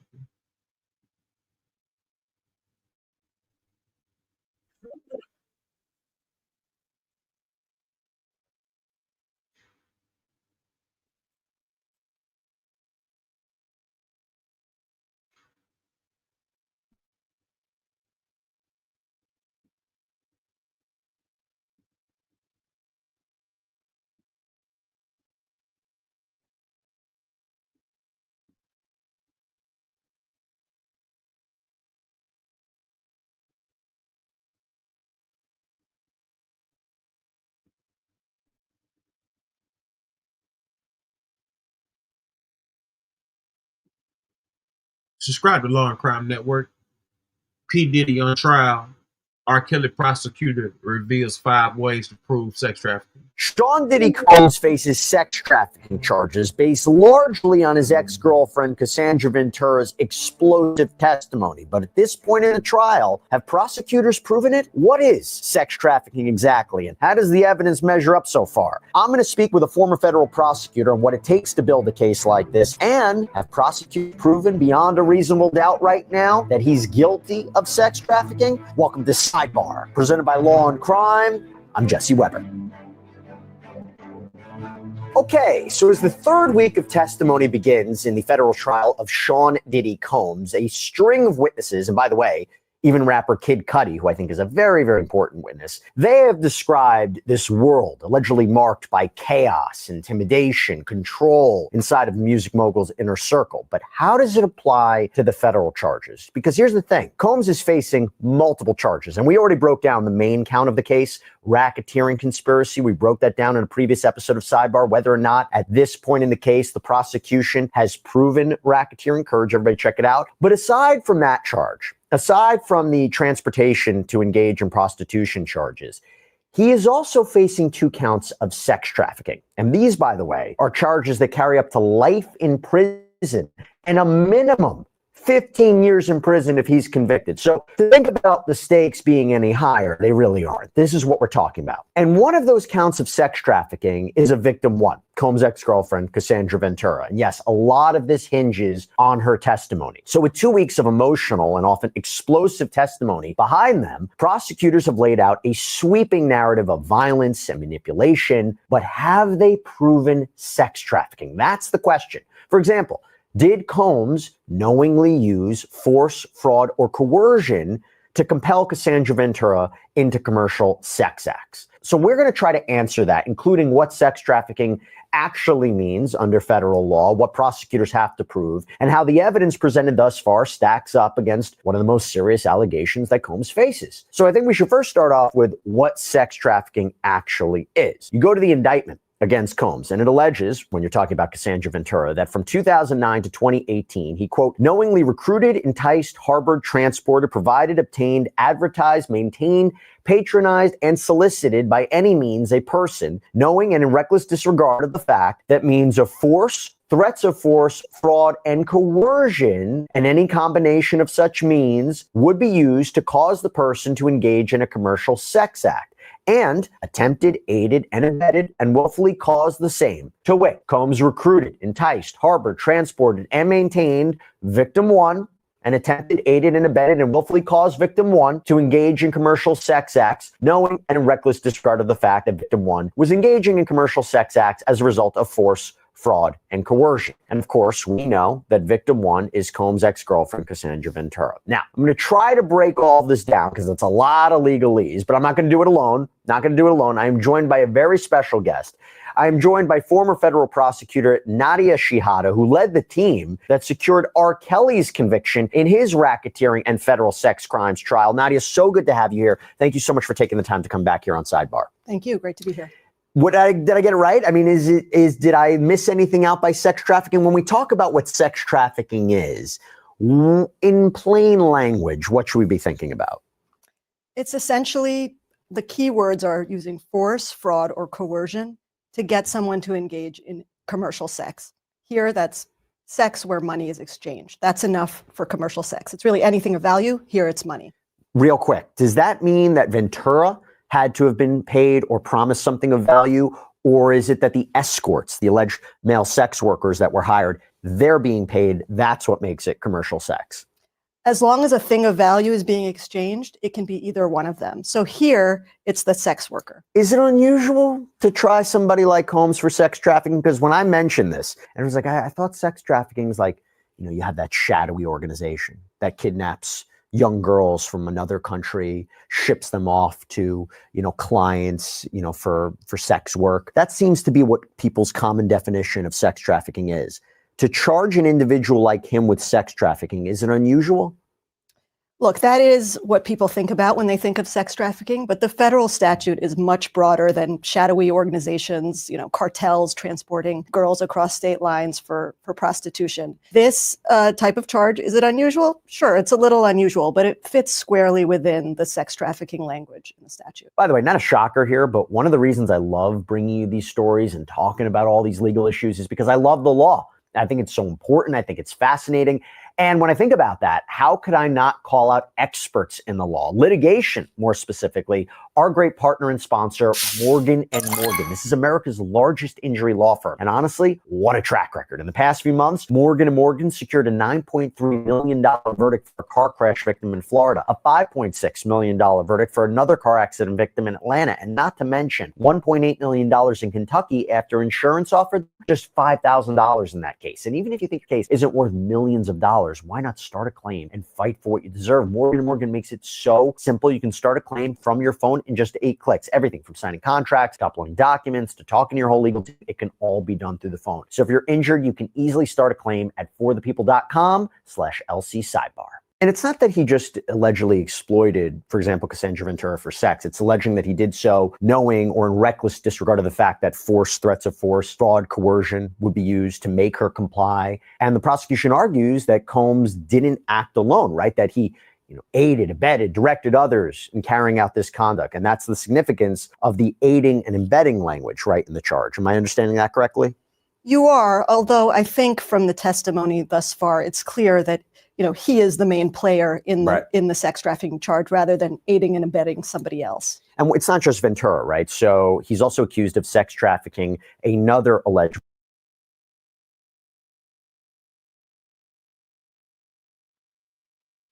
Pay attention. Notice how she immediately tries to throw out anybody else and forces everything on Puffy. She's another headhunter. Don't forget that. Victim. That's victim 2. We believe this is the person going by the name Jane that was referred to in opening statements at the beginning of this trial.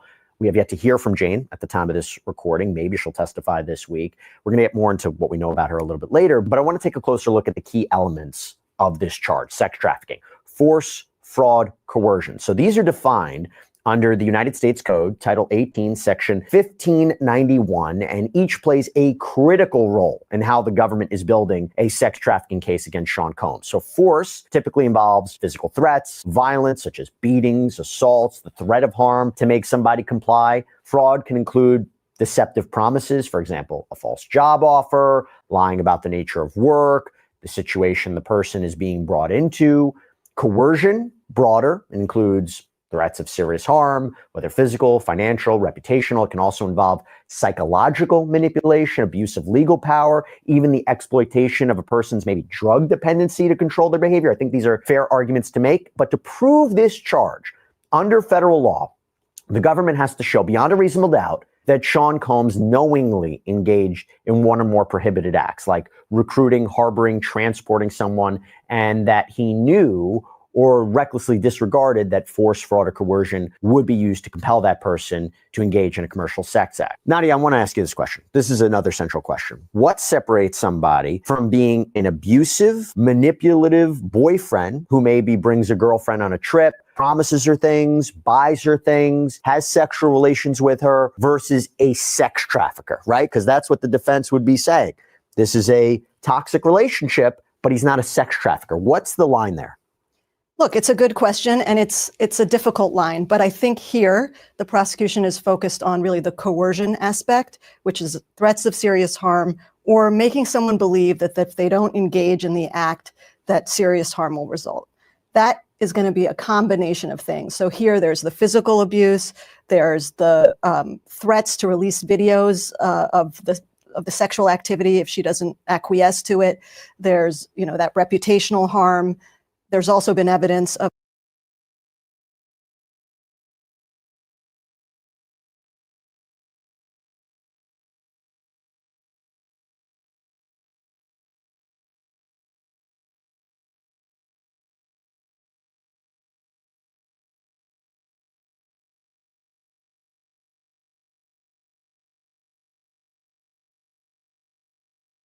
the control, just general control he had over every aspect of her life, including financial.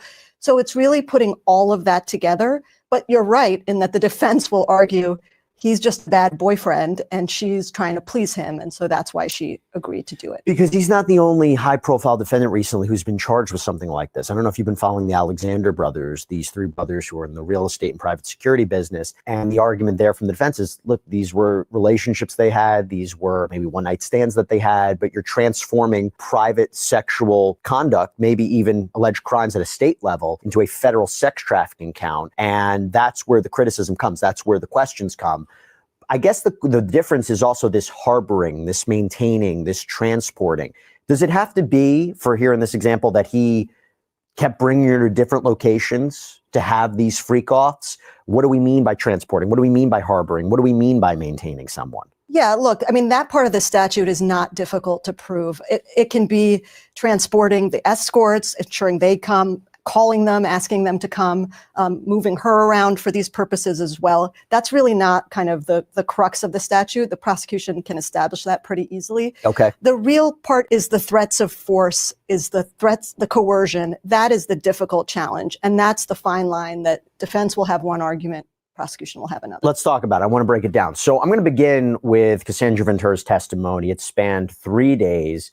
She described meeting Combs at age 19, 17-year age difference. And we already knew that, and she already described it, that he was this powerful figure in the music industry, telling the jury, quote, ultimately at that point, Sean controlled a lot of my life, whether it was career, the way I dressed, like everything. And I just didn't feel like I had much say in it at that time, being like really super young, naive, total people pleaser. And she painted a picture of a relationship where Combs allegedly exerted control over nearly every aspect of her life, like Nadia was saying, including her finances, her housing, even her personal possessions, saying, if you're not doing what I'm asking of you, or if you're out of line in any way, I'll get my car taken away. Like I got kicked out of the house, my apartment, I would have jewelry taken away. It was very random depending on how he felt. And despite apparently signing a 10-album deal with Bad Boy Records, Cassie testified that her music was shelved. Her career stalled. But at the same time, her involvement in Combs' private life, that apparently escalated, and particularly in what she called, as I mentioned before, freak-offs, these group sexual encounters that over time became what she described as a job, a non-consensual job, according to her, telling the court, eventually it became a job for me, pretty much to where I knew if that is something that he wanted to do, I had the contacts to set it up and get a hotel room and all of that. But in the beginning, Sean set it up. He was in charge. And that while she had initially agreed to participate, according to her, she later changed her mind. Court transcript from her testimony reads, quote, question, how, if at all, did your willingness to engage in freak-offs with Sean change over time? I knew that it wasn't something that I wanted to be doing, especially as regularly as it became. But again, I was just in love and wanted to make him happy. So Nadia, from a prosecutorial standpoint, does this establish a control element that's necessary in force, fraud, or coercion? I think the rest of her testimony helps establish that. So Initially, it's consensual, it sounds like, and then her views about it change. And I believe the questioning continued to bring out that her views kind of coincided with the change in when he started to be violent with her, when he started to control all aspects of her life, when she felt like she couldn't really say no, and that she had no other option. Otherwise, serious harm, physical abuse, reputational abuse, financial harm would result. And they laid a lot of that groundwork through her testimony, which is what you would expect in a case like that. But you've heard something similar where it might not just be someone who's chained up in a basement and then forced to have sexual relations with people for money. You've heard similar cases like this, maybe successful prosecutions where there is that power dynamic? Absolutely. I mean, I think the Keith Raniere Nexium trial, sex trafficking was charged and nobody was chained in basements for that case either. Does it complicate the case that she described having this 11-year relationship with him?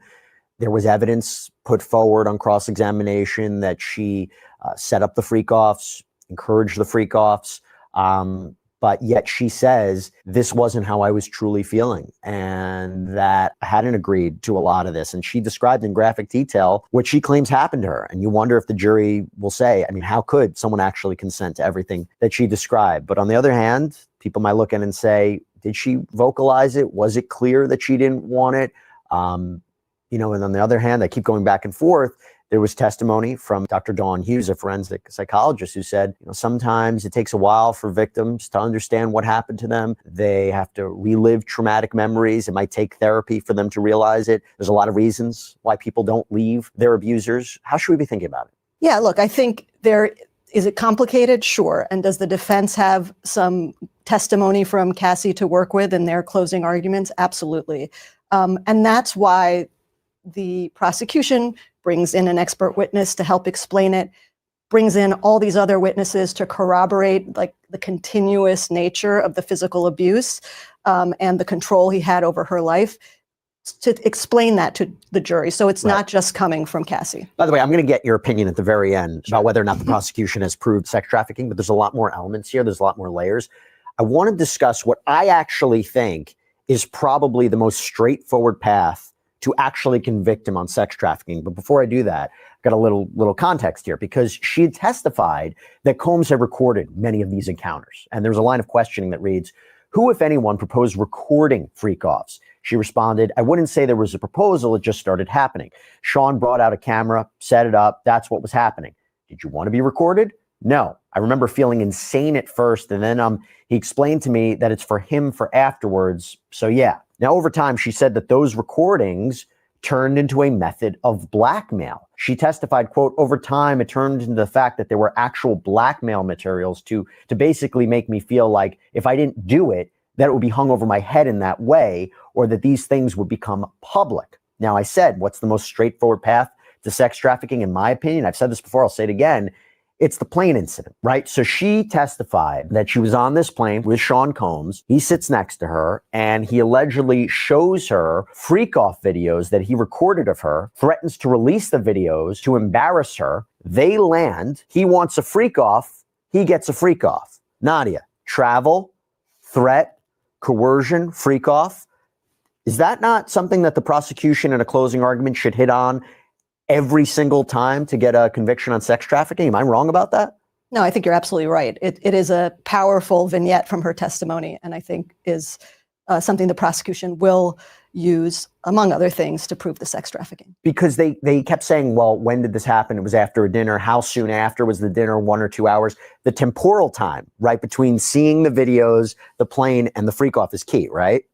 Yeah, and an explicit threat like that to release the videos, I mean, that's clearly fits into the definition of coercion and serious harm. I also think there's another episode that might also be a clear-cut case of sex trafficking, but I'll get to that in a second. I want to also talk about this, because what happened during these sex acts? Well, one of the things that Cassie alleges is that Combs orchestrated these drug-fueled sexual encounters with male escorts that she participated in, what she claims, under duress.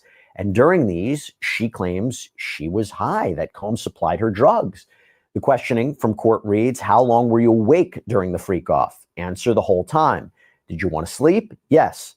How did you stay awake that whole time? The drugs honestly helped. Who gave the ecstasy? Sean. Who gave the Molly? Sean. Who gave you the cocaine? Sean. Now, here's the thing. If there was a situation, classic example, young girls being drugged without their consent, didn't know what they were given, and then forced into sex work, you could see, on paper how that's a more easy path towards sex trafficking. It does get a little confusing, I wonder, for the jury. Yes, he supplied the drugs. Did you know you were being given them? Did you have a drug dependency? Did you take them voluntarily? Did you know exactly what you were being given? You think the drugging aspect is a benefit for the prosecution's case or a complicating factor? Well, I think the drug aspect it could be more relevant to the racketeering charge, because there's the drug trafficking, which essentially is just giving drugs to other people aspect to that charge. So it's part of the story, obviously, of what happens. And so she's going to truthfully say kind of what was involved, but it may also fit in to the racketeering more than the sex trafficking. All right, for those tuning in, this is an update on ways they could find P. Diddy guilty of sex trafficking.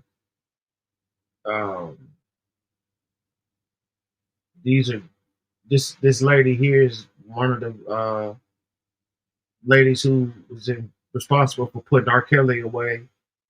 So I'm pretty sure she would know any nits and cracks on every aspect of that sex trafficking and of that nature.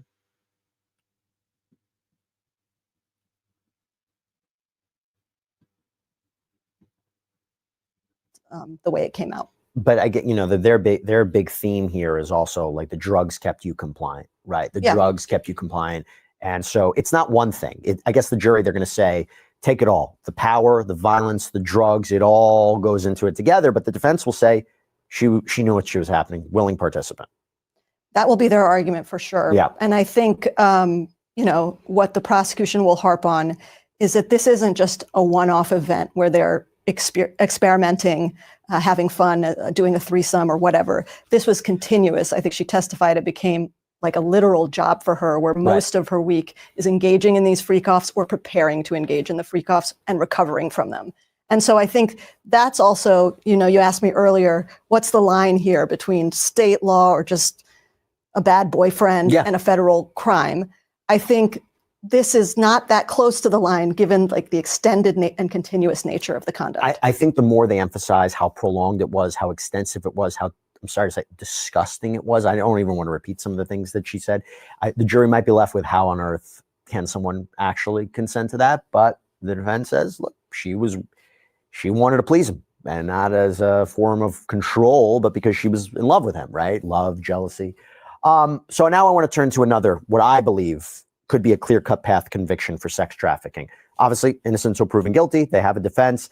But the same way I say the plane incident is maybe the most easily digestible way to get to sex trafficking, now we got to talk about March 2016. So the infamous incident caught on surveillance, March of 2016, where Diddy can allegedly be seen physically assaulting Cassie in the Intercontinental Hotel in Los Angeles. And we're not going to show you the video here because obviously it's just disturbing to say the least. But when you put something on YouTube, obviously, there's certain content guidelines about what we can show. But Cassie testified that things became incredibly violent during a freak-off in the hotel room with Combs hitting her.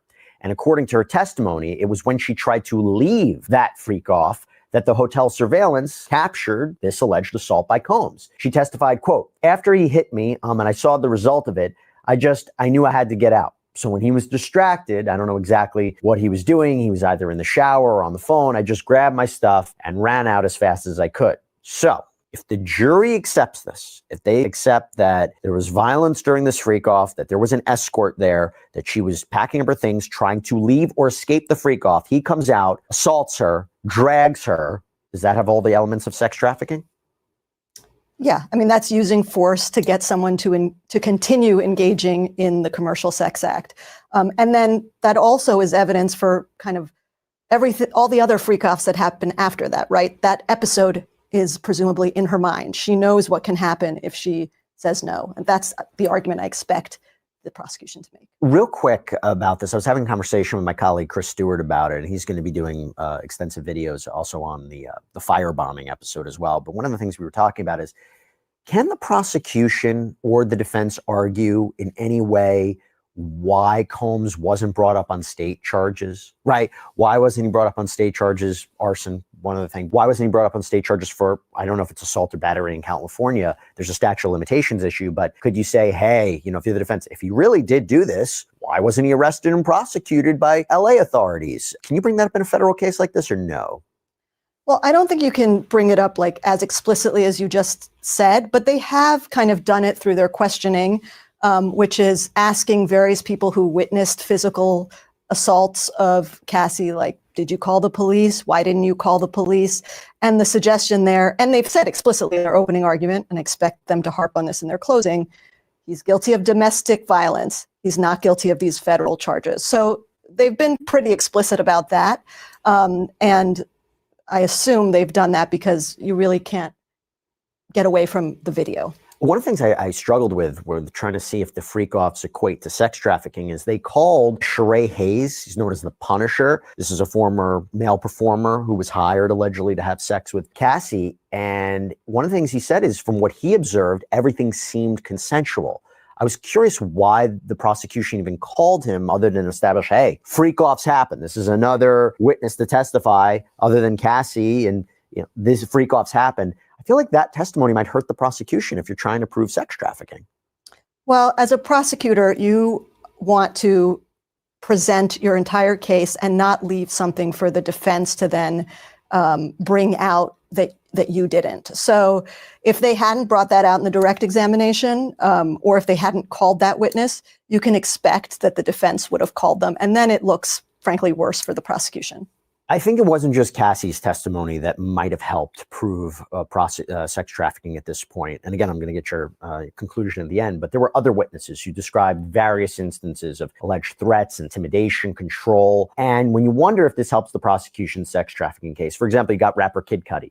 Testified that Combs broke into his home, set his car on fire after discovering he had been dating Cassie, despite the fact that apparently she and Combs were on a break at the time. Dawn Richard from Danity Kane testified that Combs punched Cassie in front of high-profile celebrities, Usher, Neo, Jimmy Iovine, which, my opinion, if true, goes to the idea that no one steps in to protect her, the power of Sean Combs. Why didn't Cassie leave? Something to be thinking about. Could she actually leave? Who would believe her? Would she have the power to leave? Cassie's mother testified that she paid $20,000 to Combs after he allegedly threatened to release sexually explicit videos of Cassie, wanted to be reimbursed for the money that he spent on her in their relationship because she was now with someone else. George Kaplan, former assistant of Combs, testified seeing Combs allegedly physically attack Cassie on a private jet, but said again, neither he nor anyone else intervened. Kerry Morgan told the jury that Combs would call her as many as 50 times in a row, trying to track Cassie's whereabouts. This helps sex trafficking, all this? Yeah, it shows the control he had over her life. It also explains how it continued for so long, even in front of other people. Nobody calling the police. I mean, these people like Sean Combs, it's not unusual. Celebrities like that have a lot of power, a lot of stature that people don't act as they would in front of regular people. Most of us, I think, would think they would call the police if they saw a physical assault like that happen. But situations like this with celebrities are a bit different. Yeah, again, it goes to the idea of why didn't she leave? Why didn't she report him? Why didn't she say something? Why didn't she fight back harder? I think all of this is important. The power dynamic is really something the prosecution is going to hone in on. Okay, before I ask about victim 2, okay, at this point in the case, do you think the prosecution has proven sex trafficking, at least with respect to Cassandra Ventura? I think they're a long way towards that. I think Cassie's testimony is the bulk of the case for sex trafficking for one of the counts, and everything else is being put on to support her testimony. And they've done a good job, I think, establishing that certainly physical abuse was part of a regular part of the dynamic between the two of them. The reputational harm from threatening to release the videos, they've gotten that from Cassie herself, but also her mother's testimony. And so I think they're well on their way. What's missing? Well, I think, this is a long trial. They've estimated the prosecution's case will be 6 weeks. And in cases like this, the evidence comes in bits and pieces. And so we've got another sex trafficking alleged victim that will testify that will also bolster, I think, the case for Cassie's charge. And so, nothing's ever proven beyond a reasonable doubt until the very end. But it's a good prosecutor answer. It's a very good prosecutor answer. But no, look, I mean, in a racketeering case, in a sex trafficking case, pattern matters. The pattern, multiple victims matters. So let's talk real quick about alleged victim number 2. Haven't heard from yet in court. I believe this is the person referred to as Jane during the opening statement. So, for example, the prosecution alleged in their opening, quote, the defendant instructed her to put on an outfit and call up an escort for a freak off. He made Jane cover her black eye and bruising, take an ecstasy pill, and perform for the defendant with that escort. Like with Cassie, the defendant's violence had gotten him what he wanted. Now, importantly, these alleged acts took place much more recently, so between 2021 and 2024. That matters, right? That time period matters. When we talk about what we can anticipate with Jane Doe, or Jane's testimony or alleged victim number 2's testimony, what are you going to be looking out for?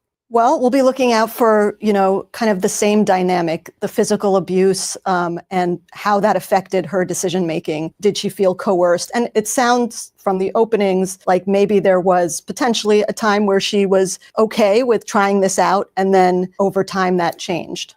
What makes more sense to a jury? That Combs engaged in a repeated pattern of abuse of women, sex trafficking of women, or the defense saying each one of these people is not telling the truth and each one of these people is cooperating with the government for maybe financial reasons, maybe personal reasons. The government has overextended itself in this sex trafficking case. Which would make more sense, you think, for the jury?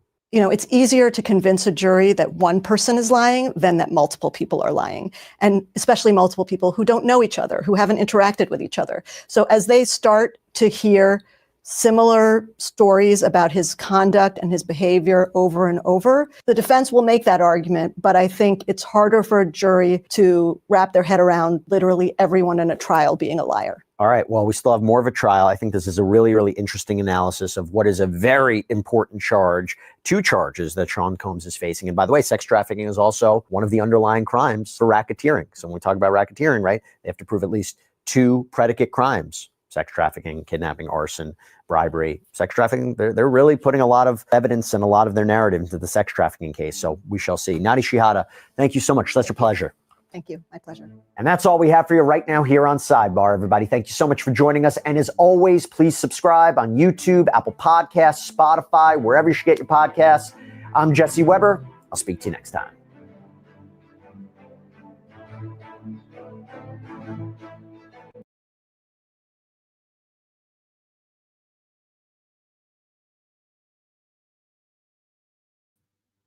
Subscribe to Law and Crime Network.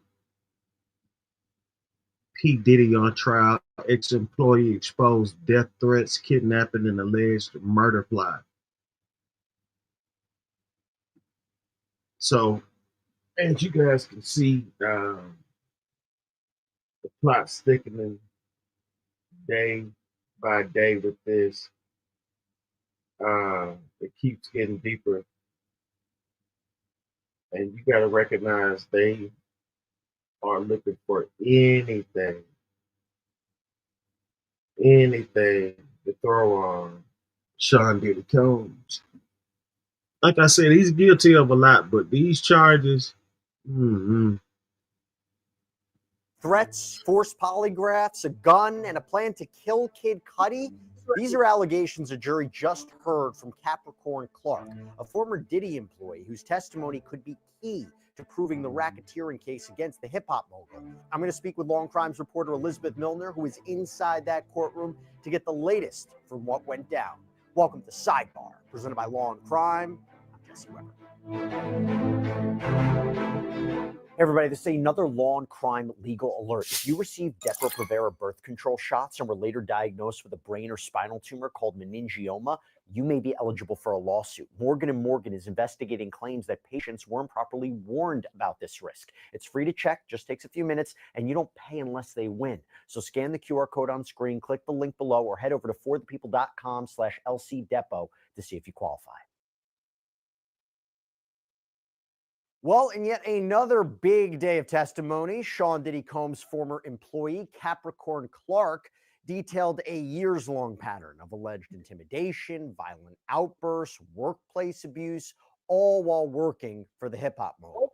And you know why her testimony is so important? Because Clark, who served as Combs' personal assistant and later as Cassandra Ventura's creative director, she arguably helps prove the racketeering charge in this case. More specifically, the underlying kidnapping, arson, maybe even forced labor.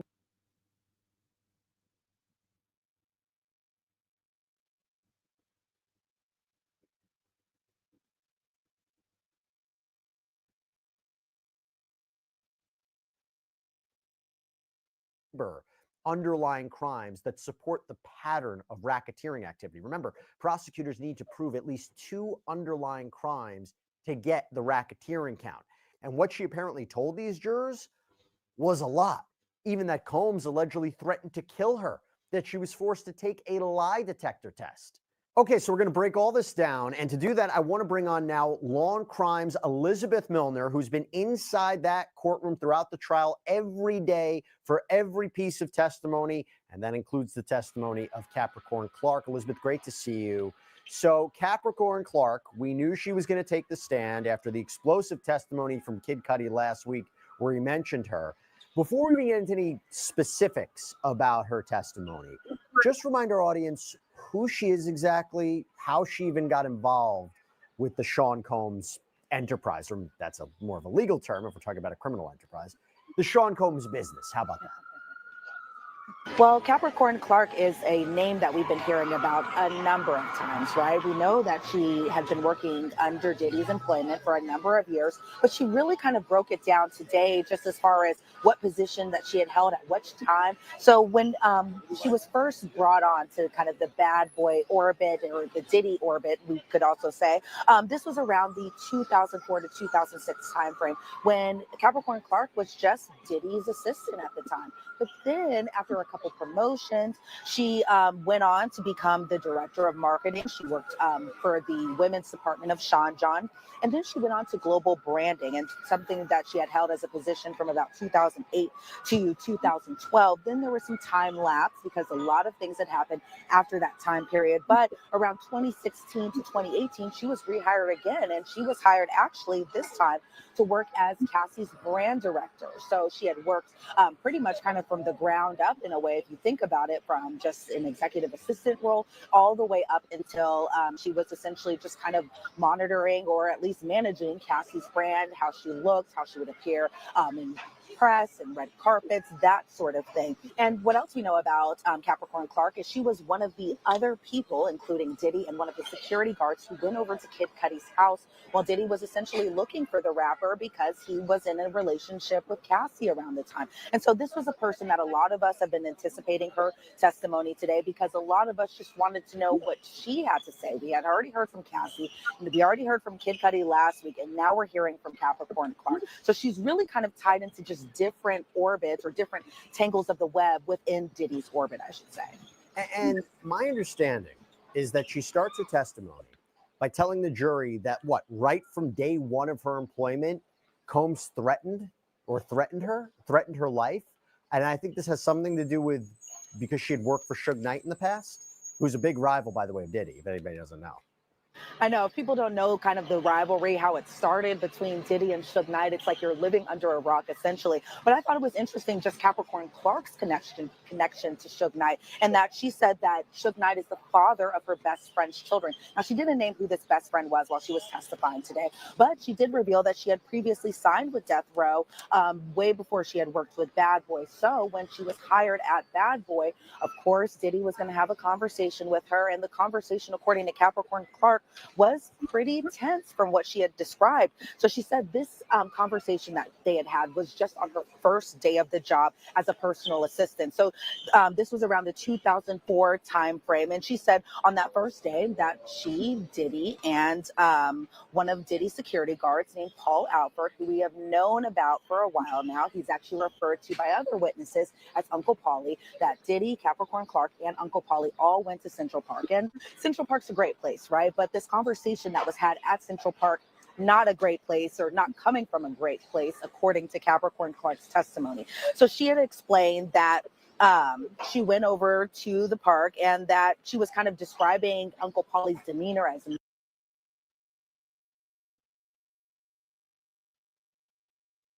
menacing, and she even described him kind of as a linebacker when describing just the size of him. And she said that around this time that Diddy had told her that he would have her killed if she had anything to do with Suge Knight. And this was kind of a moment in the courtroom where a lot of people were just like, oh my God, what?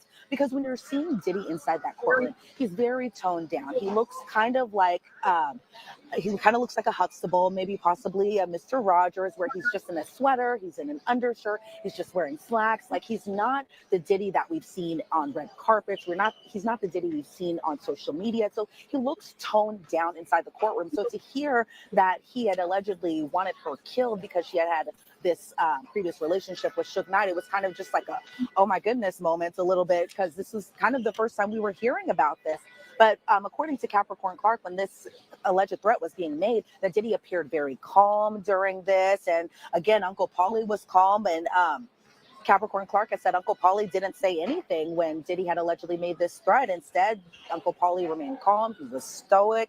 But Capricorn responded to the threat saying, we'll have to see. And Capricorn admitted while she was on the stand that she should have been more transparent. You know, hindsight's always 20/20, but she said she should have been more transparent just about the overall relationship with Suge Knight. Because again, Suge Knight and Diddy go way back, and not in necessarily a good way either. You know, they started off as kind of colleagues in a way, or at least cordial from my understanding of it. And then things escalated. Obviously, Suge Knight used to kind of be on the West Coast side with Death Row, whereas Biggie and even Diddy represented the East Coast side, and that was Bad Boy, of course, that we know. And so then while we were inside the gallery and while we were inside the courtroom, we see a bunch of exhibit photos, and the exhibit photos are photos we've seen before.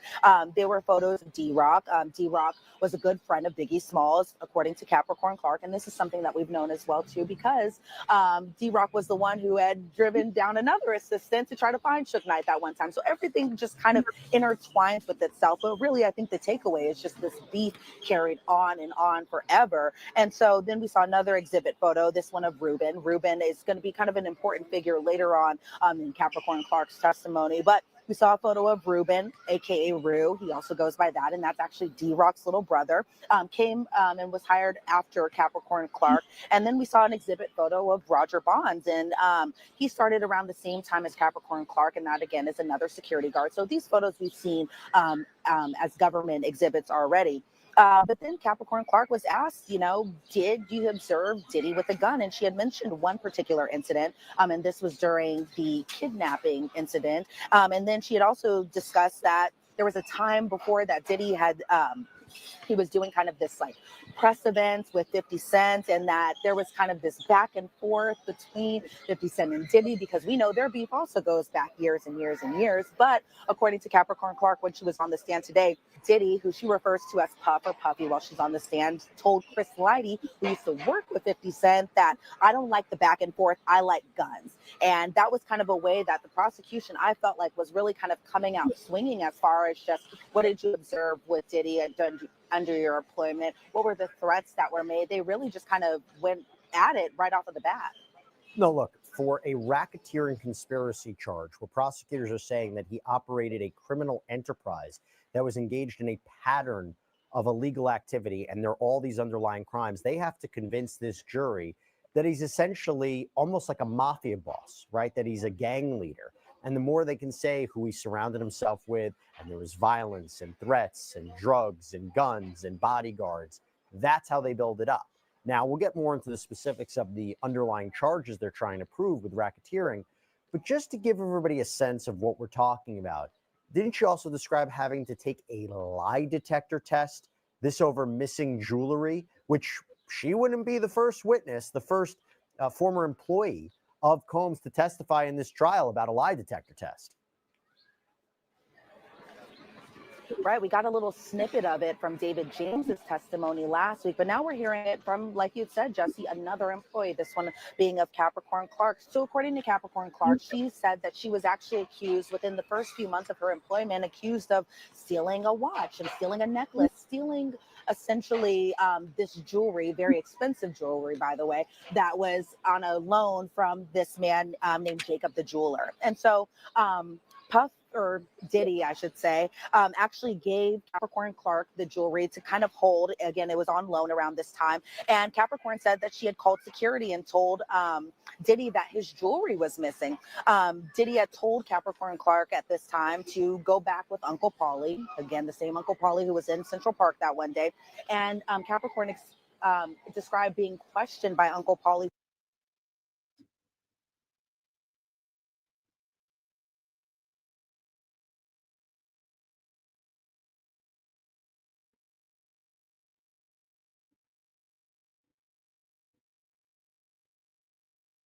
for a long period of time, essentially just about where this jewelry was. She said that Uncle Paulie even came to her home, searched her belongings, something that David James had testified to last week, that his hotel room was searched through by Diddy security guards. And then we see an exhibit photo of Bad Boy Worldwide, and this later became their new corporate offices. But around the time, it was essentially just kind of this empty building, and I think it's from the address, because I can't have my phone on with me during federal court, but I think from the address, it's not too far from where our law and crime offices are now. But as far as just what had happened in this particular instance, she said she arrived to these offices. Again, these were supposed to be the new corporate headquarters, but at the time that she had went, it was essentially just this abandoned building. And when she went inside, someone locked her in from the outside, so there was no way for her to leave. So she said she was brought up to the 6th floor by Uncle Paulie, and she was met with another man. And she didn't know this man's name. She could not identify what his name was, but really just kind of spoke about his features. And she explained that he was a very wide set man and that he was equivalent to about 6 of her. So just kind of emphasizing that he was just a heavy set man who was smoking cigarettes and drinking coffee, I guess, in this office on the 6th floor. And so this man had told her, because again, we don't know his name, had told her that she needed to take a lie detector test. And if she didn't take the test, the biggest thing was that she said she would be thrown into the East River. Now, there was an objection that had happened after she had said this statement during her testimony, and then they had gone to a sidebar. And of course, when the sidebar happens, there's a bunch of white noise going off. It kind of sounds like static, and so we can't hear what all is discussed in the sidebar. They're kind of huddled over into the corner, so it's unclear exactly what the defense was kind of objecting to, and just the details kind of surrounding it. And so then when they get back from the sidebar, Capricorn Clark is asked whether or not she felt like the man was being serious as far as this threat goes to take the lie detector test. And Capricorn said that the man was being very serious and said she was petrified during this whole incident, and said that she ended up just going ahead and taking the test. And so she was asked questions like, did you steal? Did you come up with a plan to steal? And the results came back inconclusive. The results were inconclusive, she had said, because the lie detector administrator wasn't getting a good reading of her because she was so nervous, she was so jittery. And like when I was younger, I took like a lie detector test because my dad worked as a police officer. So now they got murder for hire. Allegedly, they got plots to kill. They got all kind of new evidence, new testimony. I mean, it gets deeper and deeper. It gets deeper and deeper with this case. You can't deny that they are building evidence out of nowhere. Anything they can find, anything they can hear, they want Puffy bad. Officer. And really, like, if you are asked the question like, did you clean your room, and you get nervous, it does kind of spike up. So that I can say is my only experience taking a lie detector test. But from what Capricorn Clark was kind of explaining while on the stand is just how petrified and nervous she was. But she said she was left in this deserted office the entire day and just kept on taking these lie detector tests all day, unable to leave. And Uncle Paulie was the one who told her she cannot leave. And so again, the door was locked from the outside. And she was able to leave after Paulie essentially let her leave. And the next day, Paulie came back, got her again, and she went back to that exact same location, took the lie detector test over again and over again and over again. And she said that she had to come back and do this lie detector test 5 times. And these lie detector tests, according to Capricorn Clark, lasted essentially all day. And she said the reason she kept coming back and doing these tests was because she wanted to prove her innocence. She said that she didn't take anything from anyone, and she didn't go and tell the police because she had worked under an NDA. There was an objection. That objection was sustained, so the jury, won't be able to hear that part. But she said during these long days, long hours of taking this lie detector test, that Diddy didn't check up on her during this time. And then after the 5 days was over, Uncle Paulie told her that she could go back to work that next Monday, or that following Monday, I should say. But she doesn't even know where the jewelry was or if it was even ever located. And she said she continued to work for Diddy after the time, even though, he had kept making her do this lie detector test so quickly into her new position. Couple of things that I take away from this. One, again, feeds into the narrative of this. This is really like a criminal enterprise, right? Lie detector tests, bodyguards, threats. But I think the threats also corroborate what Cassie had testified to. So Cassie had talked about threats, and which is very important for coercion, one of the elements of sex trafficking, right? And the big theme is, why didn't she leave? Why didn't she step away? Why didn't she report what was going on?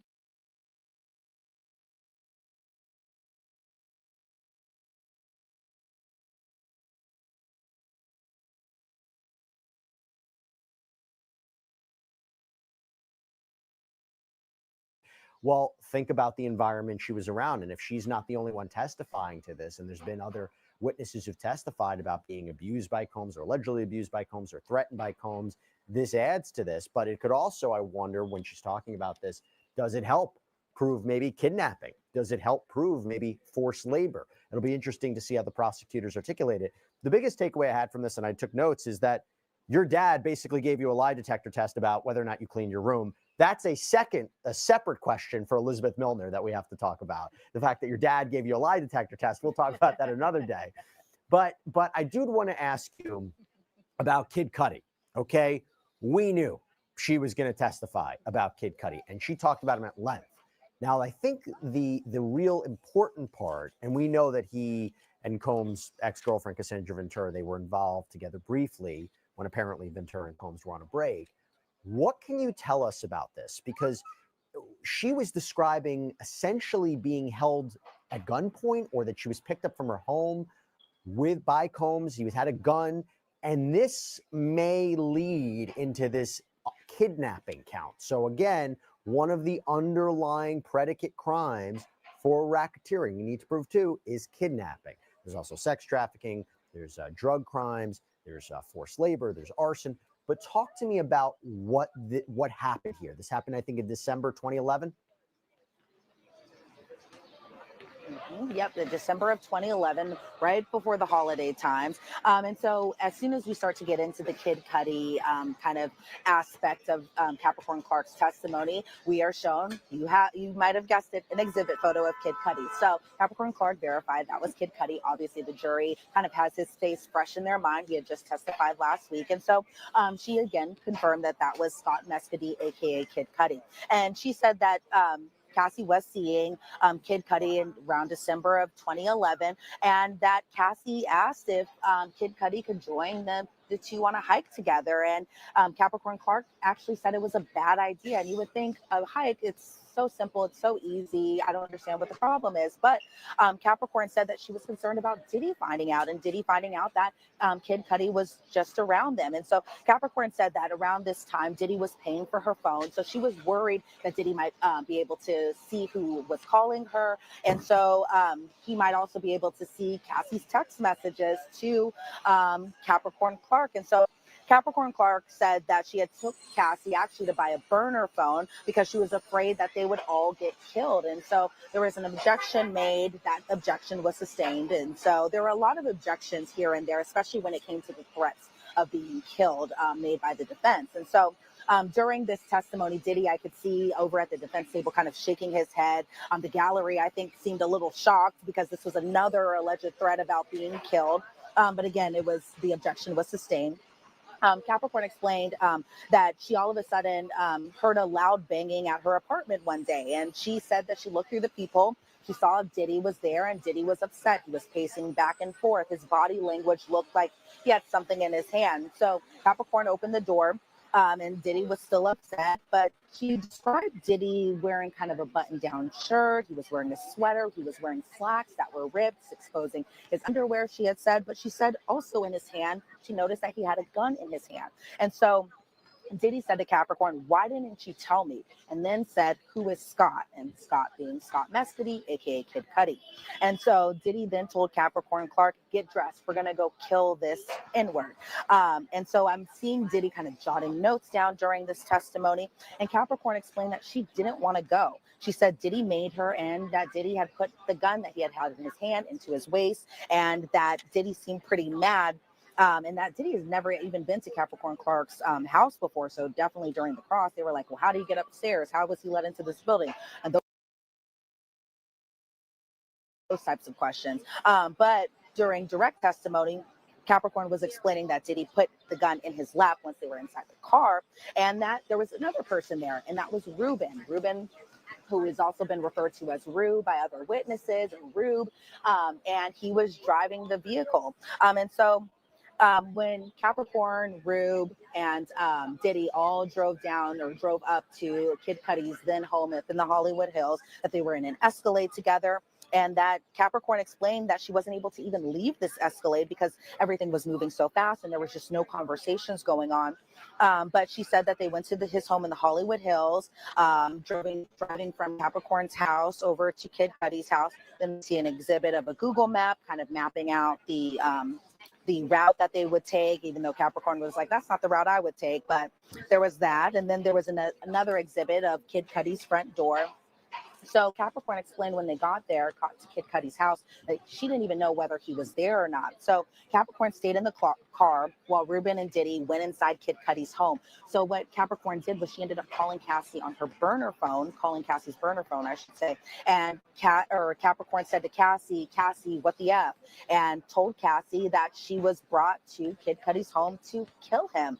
And Capricorn said that she had changed the name of Cassie's name of the burner phone to her best friend's name, just so that way she can not have Diddy find out. But she could hear Kid Cudi on the phone, and Cassie told him to stop, or she told Cassie to tell Kid Cudi to stop him, because if he had gone down to his home, he might have been killed. She just didn't know what was going to happen had Kid Cudi driven to his home. And so Diddy comes out of the home, and Diddy is, I guess, yelling at Capricorn, "Who the F are you talking to?" Diddy called this number back and then got livid, knowing that Cassie now has a burner phone and now has a number that Diddy seemingly didn't know about. And so Capricorn said that Kid Cudi then pulled up to his home, but then he sped off after Diddy, Ruben, and Capricorn, I guess, spotted him. And so they all chased after him, and Capricorn was just riding in the car.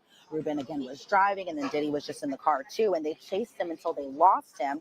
And that's when police had responded to Kid Cudi's home. And so Capricorn explained that Diddy was relatively calm after kind of hearing the police sirens, and that Capricorn, Diddy, and Ruben all went to the Key Club afterwards. And Diddy told Capricorn to essentially just get Cassie. So Cassie gets a phone call. Cassie says, "Okay, come get me." And that Cassie was relatively calm. That's how Capricorn described it. But Diddy had told Cassie to tell Kid Cudi not to tell the police that Diddy was allegedly behind this, and not to make a police report. And Capricorn was explaining that if Kid Cudi would have went forth with filing the police report and speaking to police about who was allegedly behind this, that Diddy could have possibly killed everyone, including Capricorn, including Kid Cudi, including even Cassie, according to Capricorn's testimony. And so Kid Cudi was mind blown, according to Capricorn Clark's testimony. And then afterwards, Capricorn, Cassie, and then Diddy went over to Diddy's home, and then Diddy violently physically assaulted Cassie during this. According to Capricorn, he kept kicking her. He never used his hands.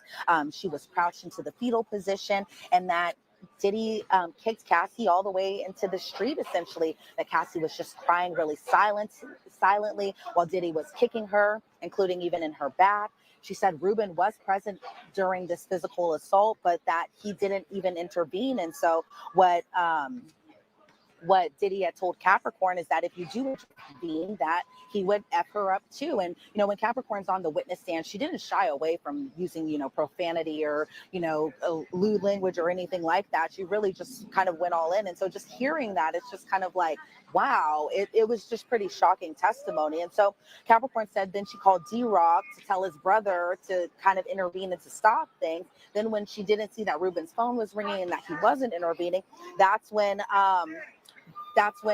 Capricorn ended up calling Regina Ventura, who we know is Cassie's mother. And so she called Regina Ventura on the phone, and she had told Regina, I can't call the police, but you can. Again, kind of pointing to the threats that were made, just the fear that she had had. And so Capricorn admitted that she didn't call police because the mission was to get Kid Cudi not to tell police what had happened to his car. So she felt like it would have been counterintuitive for her to call police. And it was just kind of a little bit of a weird thing to say, but essentially the takeaway is that she didn't intervene. Ruben didn't intervene. None of Diddy's security intervened. It's something that we've heard about so many times where people are around it. They're witnessing what's going on with Diddy towards Cassie, and they're just not intervening. And so later on, Capricorn said that she did end up visiting Cassie after Cassie was in this hotel, and her stuff was just thrown everywhere. It was smashed. It was just everywhere inside that room. And so then that's when we see another exhibit, and this is an exhibit we've seen multiple times, and that's that exhibit from Cassie to Capricorn Clark with her mom CC'd on it, essentially explaining that Diddy was threatening to release 2 sexually explicit videos of her around the holidays. So this again was December of 2011 in response to the relationship that Cassie had with Kid Cudi. So I will say those were just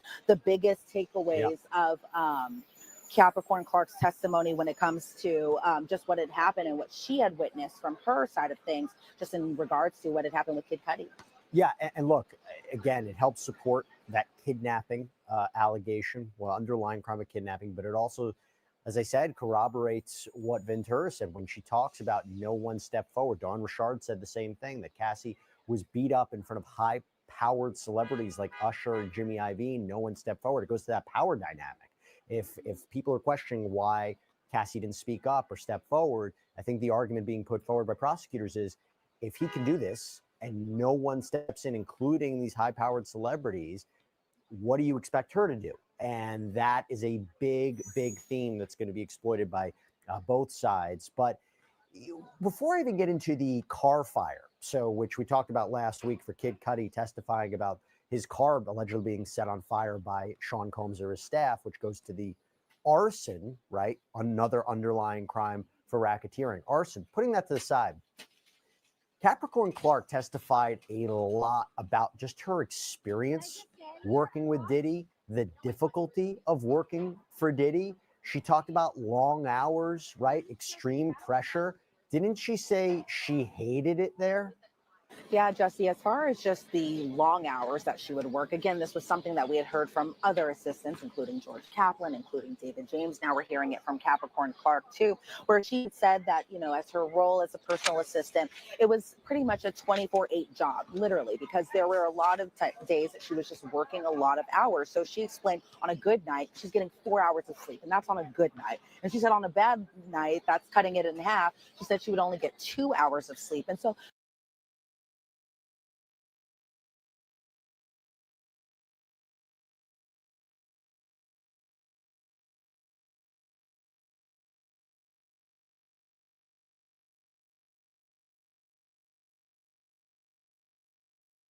she said just the pressure. She ended up getting stress-induced alopecia just from working as Diddy's personal assistant, to the point she even went to a doctor, and the doctor was essentially like, you got to calm down, you got to relieve this stress some way. And so she was explaining that around this time, she was making about $65,000 as a personal assistant. However, when she went to HR to discuss just overtime, because she is working more than those 8-hour days, according to her, times where she wasn't getting off until maybe 4 o'clock in the morning, having to be back at 9 a.m., that she went to HR, and HR actually calculated Capricorn's overtime, and that the head of HR around this time, or just one of the officials with HR, said that she was actually owed $80,000 of overtime. But was this overtime ever given to her? According to Capricorn Clark, Diddy looked at this document that kind of summed up all the overtime that she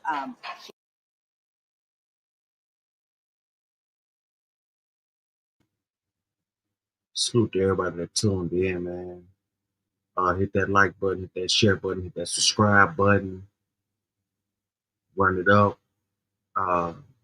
Follow, subscribe, add, like, share. Support the channel.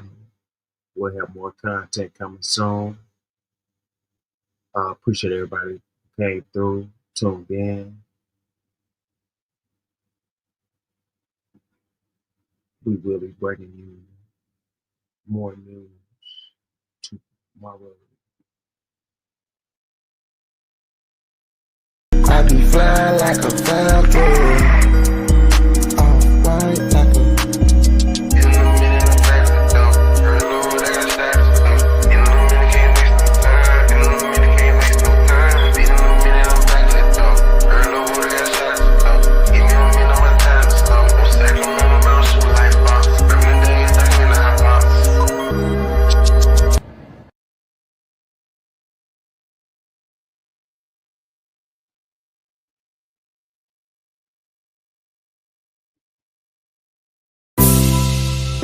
Corey Moe.